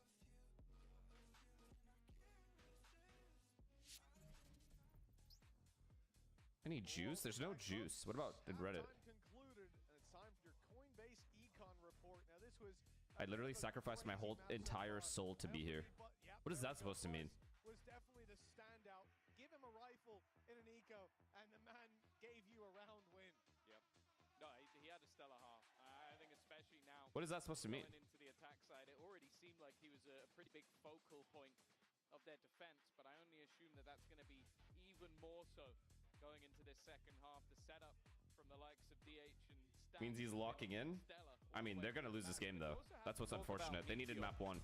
Given that little bit of additional space, That's the big issue here. Behind, and he's always going to cause you issues. On the other side of things, a late show up from Nick also helped out massively the final round. His TikTok dances. Oh, that's what he means. The dances. He basically pulled a Shanks. Except Ryan did it as a content creator. Played this map. They had a very like at least DEMON1 is getting to play the video game. Ryan straight up went as a content creator and started doing dances. That is the equivalent of Jimmy dancing for 5 subs. Sorry, meowing for 5 subs. There's no doubt. Aggression early on towards mid. 4 players up close, and it's Spirit C1, a man who had plenty of opening duels go his way. Please, C1, close it out. Please, we need to watch the next game. And the space, well, they're taking it right towards I like the scaling here. We have Sova going in main as well. Beautiful, beautiful tag. He'll be unwavering as they move towards He's this about to get site. jumped. Nice try, Flex. Down to 20 and completely boxed in. Nowhere to go. Nah, he's done. And he's wrapped Wait, he got one. He at least finds one. Yeah, that could have gone a lot worse. It looked like he was going to get nothing for his troubles. Even still, though, Stax is going to spot out the first. I don't know if they've necessarily seen Meteor, Nick chill.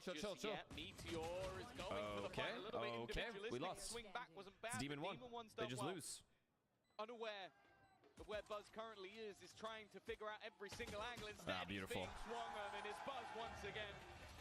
He is having one hell of a game, closing out the pistol as he started it. Who are you rooting for? Now I'm just rooting for T1 because I want this to be a 2-0 so we can move on to the second game. Send them further into the lead, make this a much more difficult battle for DRG.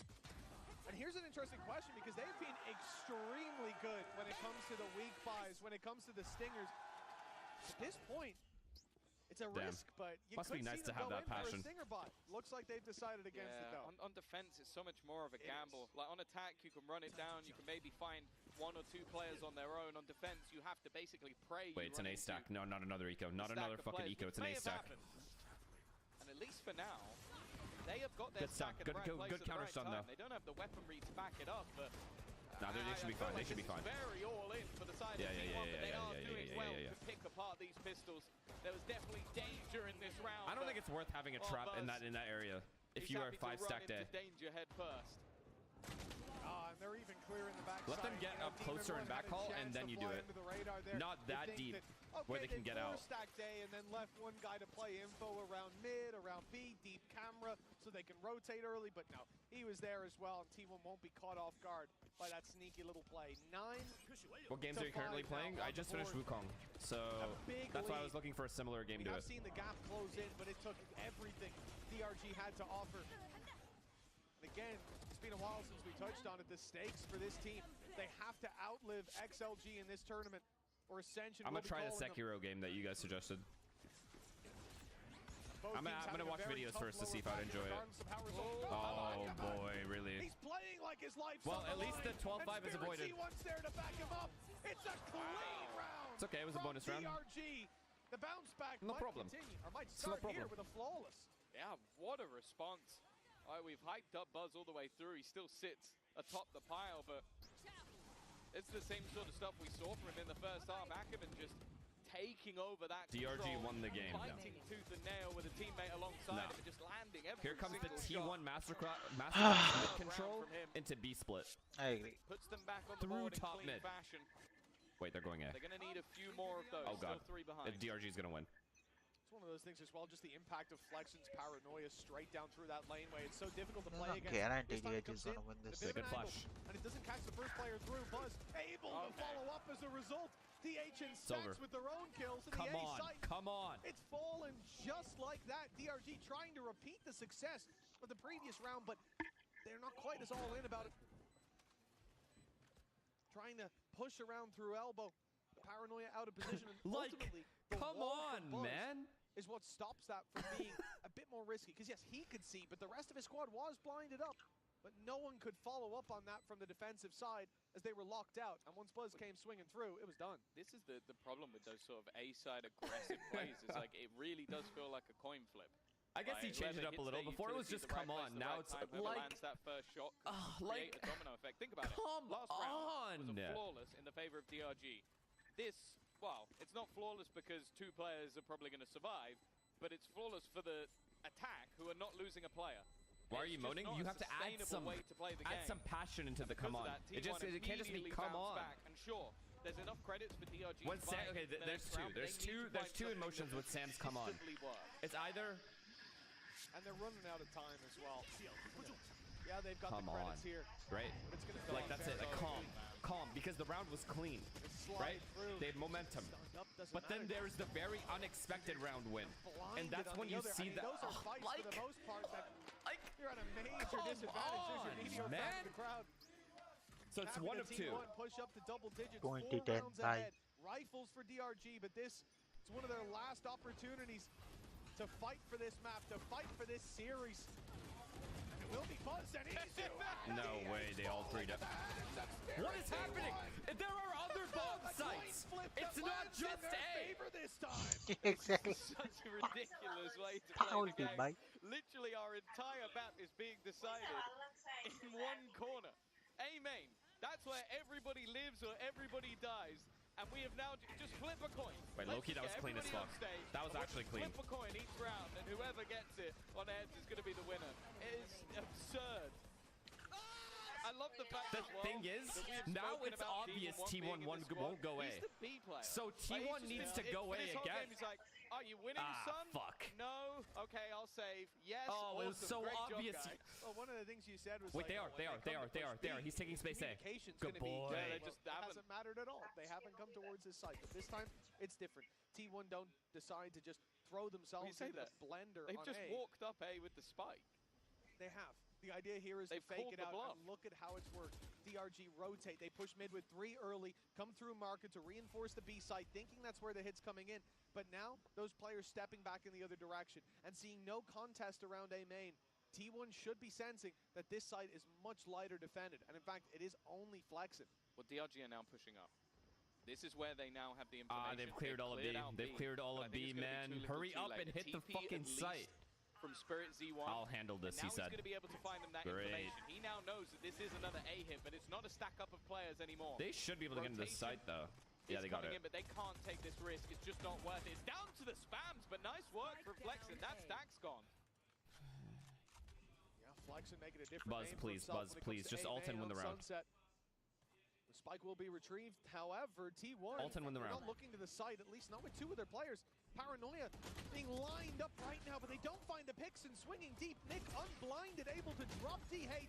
It's picks across the board for DRG. Nice, Meteor. That's it. We know what the other 3 are. This could be the MVP performance. In fact, it might need to be. Buzz by his side. Another for Meteor. Please, Izu. Please, bro. Please. In the clutch. 3 rounds between them around DRG. Thank God, bro. Thank God. Oh my God. Oh my God. Meteor did God's work. A step closer. Genuinely God's work. Dominating this series as close as it's been. This is one of the first sort of like close rounds we've seen in a while, and a lot of it came down to Meteor.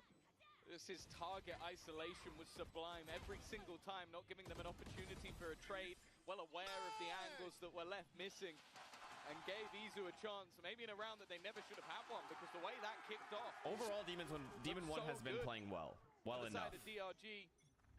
For the Senti role, he's been fine. Well, at least in the early stages. By no means is this a bad performance from him. Look to fight towards that A site with a multitude of DRG players ready and waiting.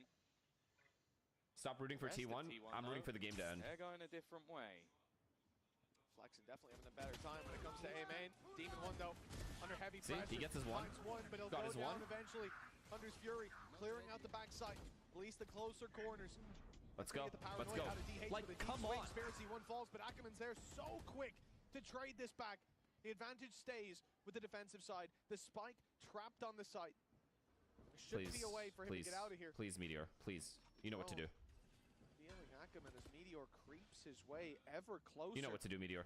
He's got this wrap around. It's really down to Flexen's timing. And he's not clearing the angle. He's not covering it. But eventually it's hard the to trade expect comes that. through. Very hard, actually. Stacks alone against 2. He's known Oh, yeah. for his ability to clutch, but they're grouping up, looking to play this together. A wonderful reposition from Flexen. Didn't want to give another isolated fight. They're just broke. Great. So he joins his teammate and closes that distance once more, but it has been at 3 for a very long time. They've never been able to close that gap any further. Havana. Do we have any ults either? We have no ults. We have that. We'll have your ult for gun round. String rounds together. Well, it's very much now or never. Look at this from Flexen to open up the round as well. It was a TP. Cross that gap early upon the place for him. He swings on the back of it. Demon1 doing great work to find one. Ackerman's quick trade through the smoke, but really the round's about Flexen. A main was not a place that. How are they able to show this replay? Hasn't the next round started? In the previous map, but oh, good time. This, it seems like he owns it. They'll need to keep ownership over that. Spike towards B this time, and the early pressure on A. Paranoia, primed and ready, not used. Bucky in play for Ackerman, sensing that it's going to be a weaker buy, and he can get aggressive around, with no problem. without too much risk of delivering a big weapon to his opponents. I like that adjustment, especially with the ult in the back pocket. Demon1 does well to stick around and find one, and look, they can even get a plant here. We saw him, right? I think it's the rifle on Meteor. Looking to get in behind. That's the one for free. Now needs to isolate this duel into Demon1. This the way he's moving right now. He wins this, and oh my god, the way he's moving right now. He's gotten out of market. Fantastic. Magician. Force them away. Pop flash back, but again, the pressure is all on Meteor at the moment. The rest of the players still yet to claim any weapons. They're trying to give space for him, but he is being spammed out already. Meteor picks up, manages to find another, puts it down to 1 versus 1. DH into the clutch, running round. Just trying to get away from an opponent who's running in, and he holy shit, he almost won! Meteor did so much in that round, but luckily, DRG will live to tell the tale. A 4K, I mean, we talked about Buzz when it comes to having the rifle with the weakness.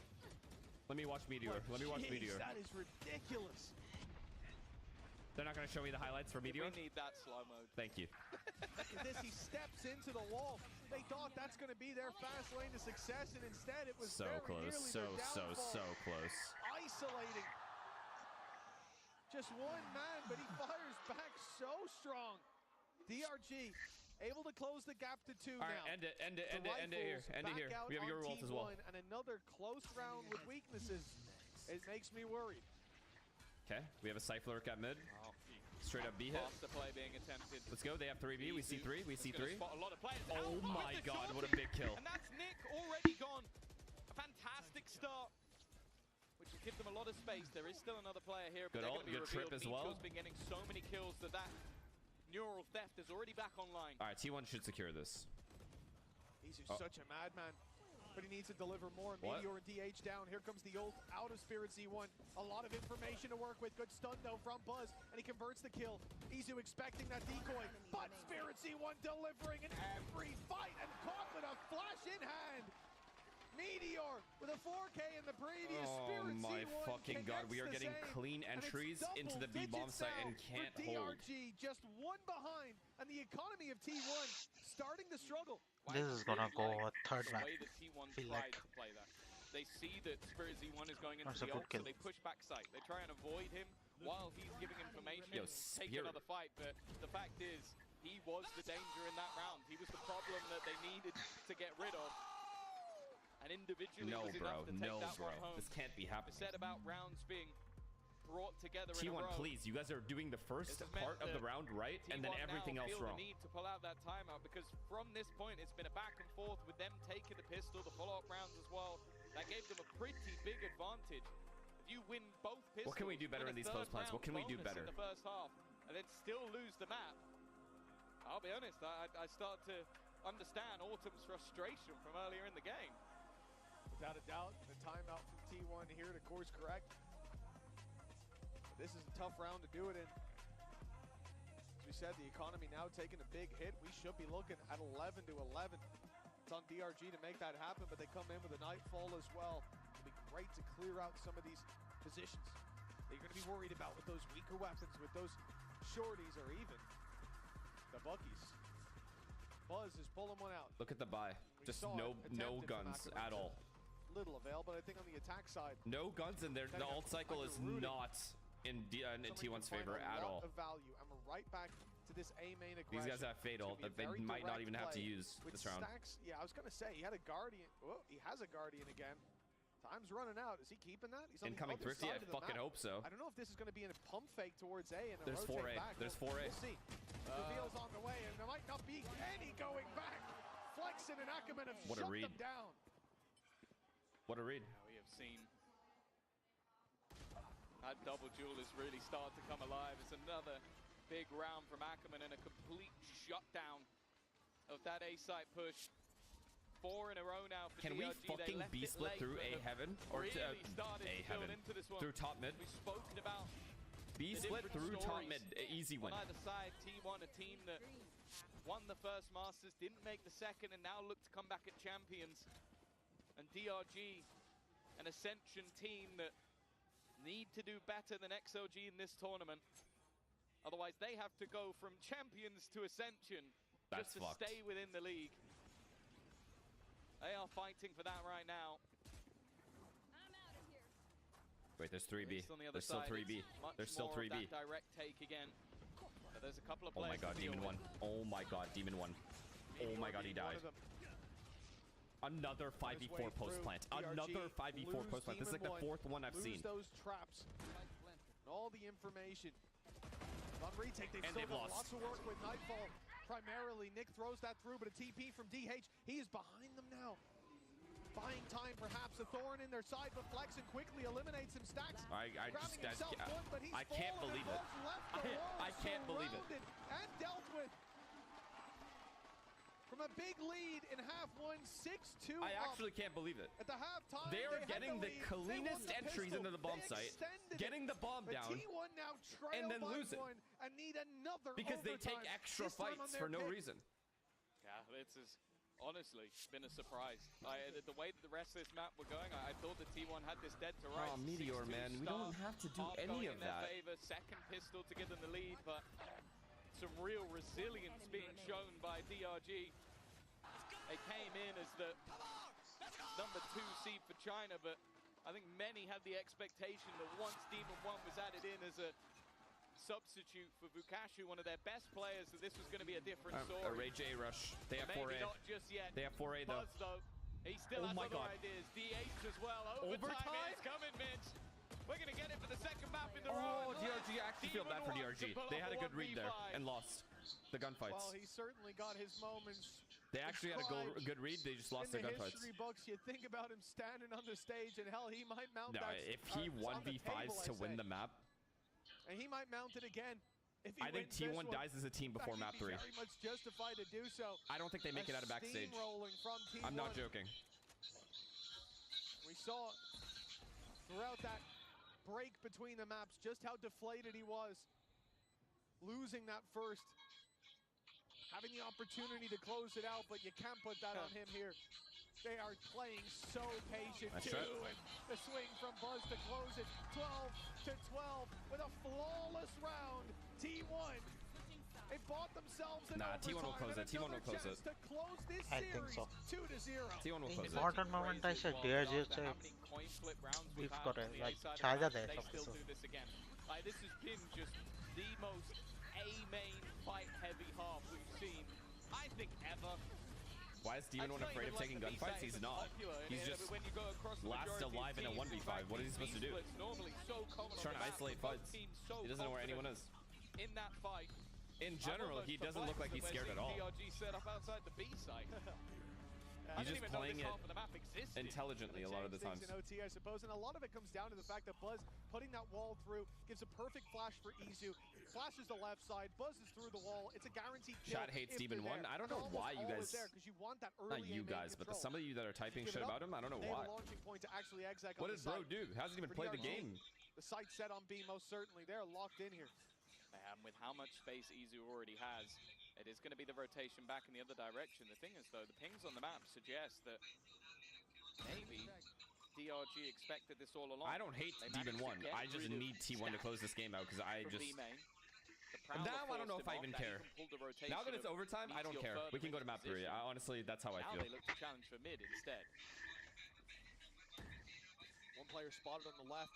But DRG is standing patiently, paranoia in hand. Because like maybe we'll have a good map 3. Here goes the stun, the paranoia, the big swing. DEMON1. Oh my god, we're going to map 3. And he managed to find the Oh my god, but they're hitting the... DRG are not going to let this one slip without a serious fight. Oh my god, it's too clean. It's way too clean. Izu is not winning this with an op. He's just dead right here. Done. Once he comes through this smoke, that's oh my god, it's happening. Another map point for this squad. An ascend could be on the horizon. Yeah, I like the call. Like having that early D-main control. Falling back. And that was something good. What? It's just a couple of bullets tapped through. I think probably spotted by a teammate a little bit further back. Blind? Helped him out, but and it's just about blind, the really? aggression of this squad fighting together. The death ball. Full blind. By a teammate a little bit further back. Blind. It's just a couple of bullets control. Falling back and wow. then What? Said, it's just a couple of bullets tapped through. I think probably spotted by a teammate a little bit further. Of this squad fighting together the death. They have 3 in middle. For DRG instead. They're making this look like a fake. With Buzz making noise early in B main and then just completely pausing. My freezing. god. Then the decoy goes up towards A. The player's there, making some noise. That gets the push out of DRG. Wait, but it's Nick. It's traded. Wait, Meteor. Ready for Ackerman as well. Oh 4 versus 3. what a player, bro. What a player. And guess where they push? Of the course first kill, sure. The pressure again put onto Flex, and he is completely isolated here. And it's not even like this time there's a gate crash available. Does he really go and ult the bodies though? No way, right? He's put it on the left side towards B. Oh my god, this is so risky though. It's so risky to go back here. Being put into their minds. They've got Cypher ult. Yeah, Meteor. Okay, he's being escorted to ult. Tenchi just going back to look for a corpse. That will give them all the information they could ever need, and this lets them know that for now the A site is completely open, although... Here we go, Flexen, God round. Right into it. It's a great reposition, but the angle's going to be cleared anyways, and Buzz lands the shot, flat through from Spirit C1! Oh, but up close DH can't get the better of him! Wait, DEMON1. DEMON1's been in so many tough punches, but this one's winnable, but he's behind! Look at the wrong way! Backing into each other, but when he fires his shot, DEMON1 gives the game away. Oh my god, if he was able to just... Any kind of instinct there, if anything clicked in his head. Any kind of spidey sense. And it's been anything but. He would have won this round.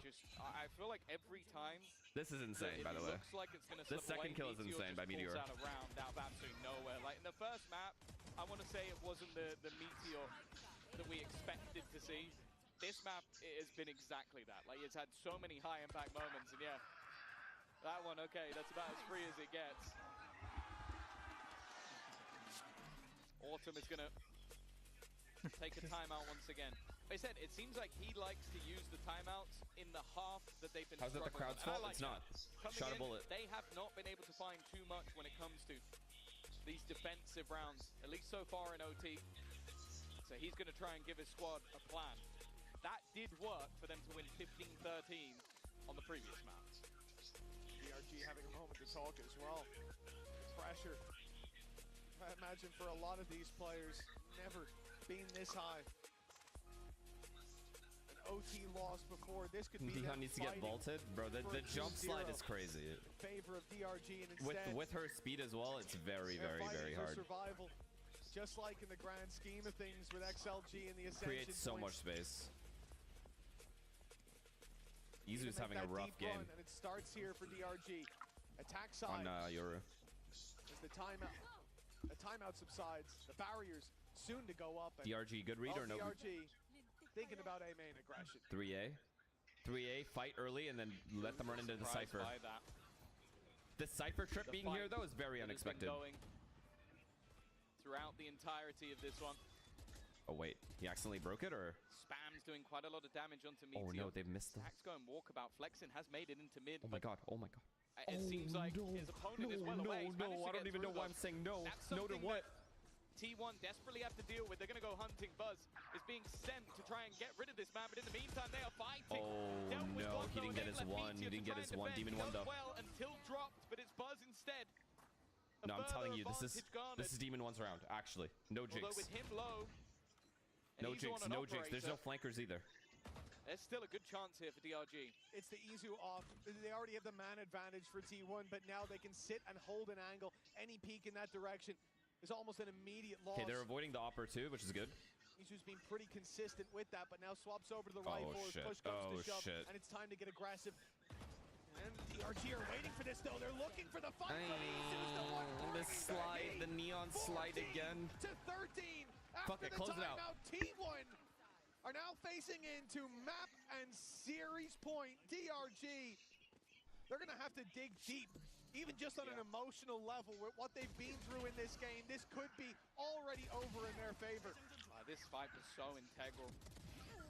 Once again, Meteor holding the line, Buzz doing so much work. They both had fantastic So what a kill, man. And then even just at the end of the What a round, kill to get. it's the movement from Buzz. I think he's definitely got one of the best movement on Neon I've ever seen. Like the amount of bullets it takes even to kill him by that point, that's where you have the swing out from Izu. And that player has already been spamming Another bullets. They pause. don't have time Jesus, to correct. dude. How long has this game taken already in the last 2 How maps? T1 like to call Total. those pauses going into the round they've been struggling in, those defensive rounds. That's 3 what hours? they've done. 2.5 hours? DRG, they're calling it because otherwise they're in the lower bracket. I think this is honestly the hardest part of the job for a coach. Yeah. 14-13, you're deep in OTs, you feel like even just the smallest adjustment on each of these maps, and it's already your series. But More than Shanks' career is crazy, bro. Balancing those emotions alongside the tactics. It's also as well, when you've played 27 rounds of a game, how do you then go, I have something for round 28? None of these teams make it out. I think T1 has a potential chance. I don't know anymore. It's champs, guys. You can't predict anything in this tournament. And the groups are fairly You balanced. could probably say they're going to round their head into the A side. That doesn't mean you'll win. But, you know, it's something else to Flip a coin. To have the counter, so to speak.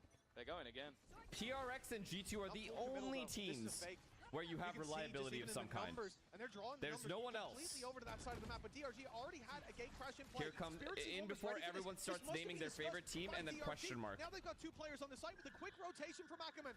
The numbers are here. The defenders have now fallen for the ruse, and they will go ahead in the early fights. DEMON1 and Spiritsy 1, they know that DH is here. The TP crosses the trap. Early flank online for They're DRG waiting. with the man advantage. They just need to buy time now. Really, Draw DRG, the eye of their 43 up. opponents. That's a freebie for Flexen. Is Meteor alive? DRG Meteor's look alive. to stay alive here. Meteor's alive. As Meteor He's dead. is shut down after 1. DH follows.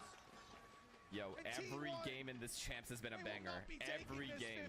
15-13. How has This is every map game been a number 1. banger? We're going further, deeper into the series for another overtime. Yeah, I love the adaptation in this round. It was just that gate crash, allowing quick enough rotations after the initial contact. There wasn't a follow-up, and the mid-round call was perfect. Maybe that was the plan all along, but I genuinely think it was okay. I've seen nothing go, go, go. We need to get back to the other side of the map. T-Men won. Alright, just bring it to map 3. Just bring it to map 3, please. Fuck it. They deserve it. This series deserves a map 3. Now that it's gone to overtime, like, again, come on. Lower bracket for one of these teams versus either Heretics or G2. It's not a pretty picture. This round, you guys will realize jinxes don't exist. Oh, the shot from Izu. That Spirit Z1 down, a big part of this aggression, a big part of the opening duels that DRG have been able to win, and the reposition from Izu, it's not getting any better for the attackers. He's now ready with Buzz by his side, a deadly duo indeed, and it's Buzz with the triple! DRG decimated in this round! Only Nick standing, and that doesn't last long. Another chance to close the series out for T1. Buzz has really been impossible to deal with throughout this map so far. I think even the steps of Izu might have just baited them into a false sense of security, like maybe have an operator to face off against, and then you walk into the hands of an absolute menace. This shot as well, just so clean with it.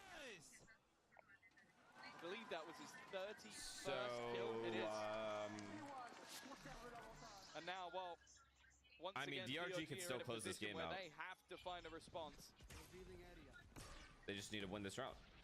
T1 again looking to fake out that Fast B presence split, to the fast A B side, but split. it's early spotted by DRG. Trap going to It's catch yep, Buzz, DRG, yep, and he'll there be it put in is. his place by Spirit Z1 this time. And that's it. On the That's it. line, Round over. catches another, and T1.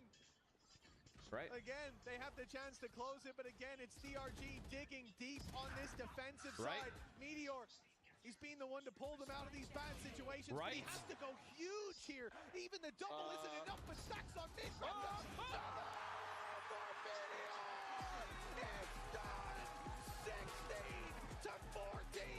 How can they lose this round?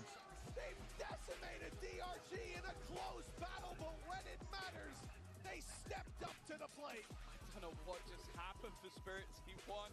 That looked like a free kill, and I don't know if he quick switched or something, but it's going to be the death of them. Meteor, That was a clean the Buzz 5v2. just having phenomenal performances, and Wait, why did this Yoru stop shooting talk though? about a team that has been there and won themselves a championship this year. It takes digging incredibly deep versus DRG. Both maps heading their way to overtime of 15, 13, 16, 14. He literally full ran out of couldn't bullets, have like been he had any nothing closer. left. And the finest of margins for a team, not only fighting in champions, but Need more fighting bullets? to not have to go back to Ascension. It's a good showing, especially for a I team mean, he with had a enough to kill him. 7 bullets, bro! Without a doubt, this could have been either team stepping up for your post-match interview, but in the end, it is T1 to take it across the line. They dug deep here. They played 3 maps worth of Valorant in 2, and they'll take it 2-0. Powered by T1 indeed. A well-earned moment in the spotlight down on that stage. Some phenomenal performances. Stacks Unreal, helping out. bro. Meteor Actually unreal game, though. How? How is it possible? How can Meteor be this good?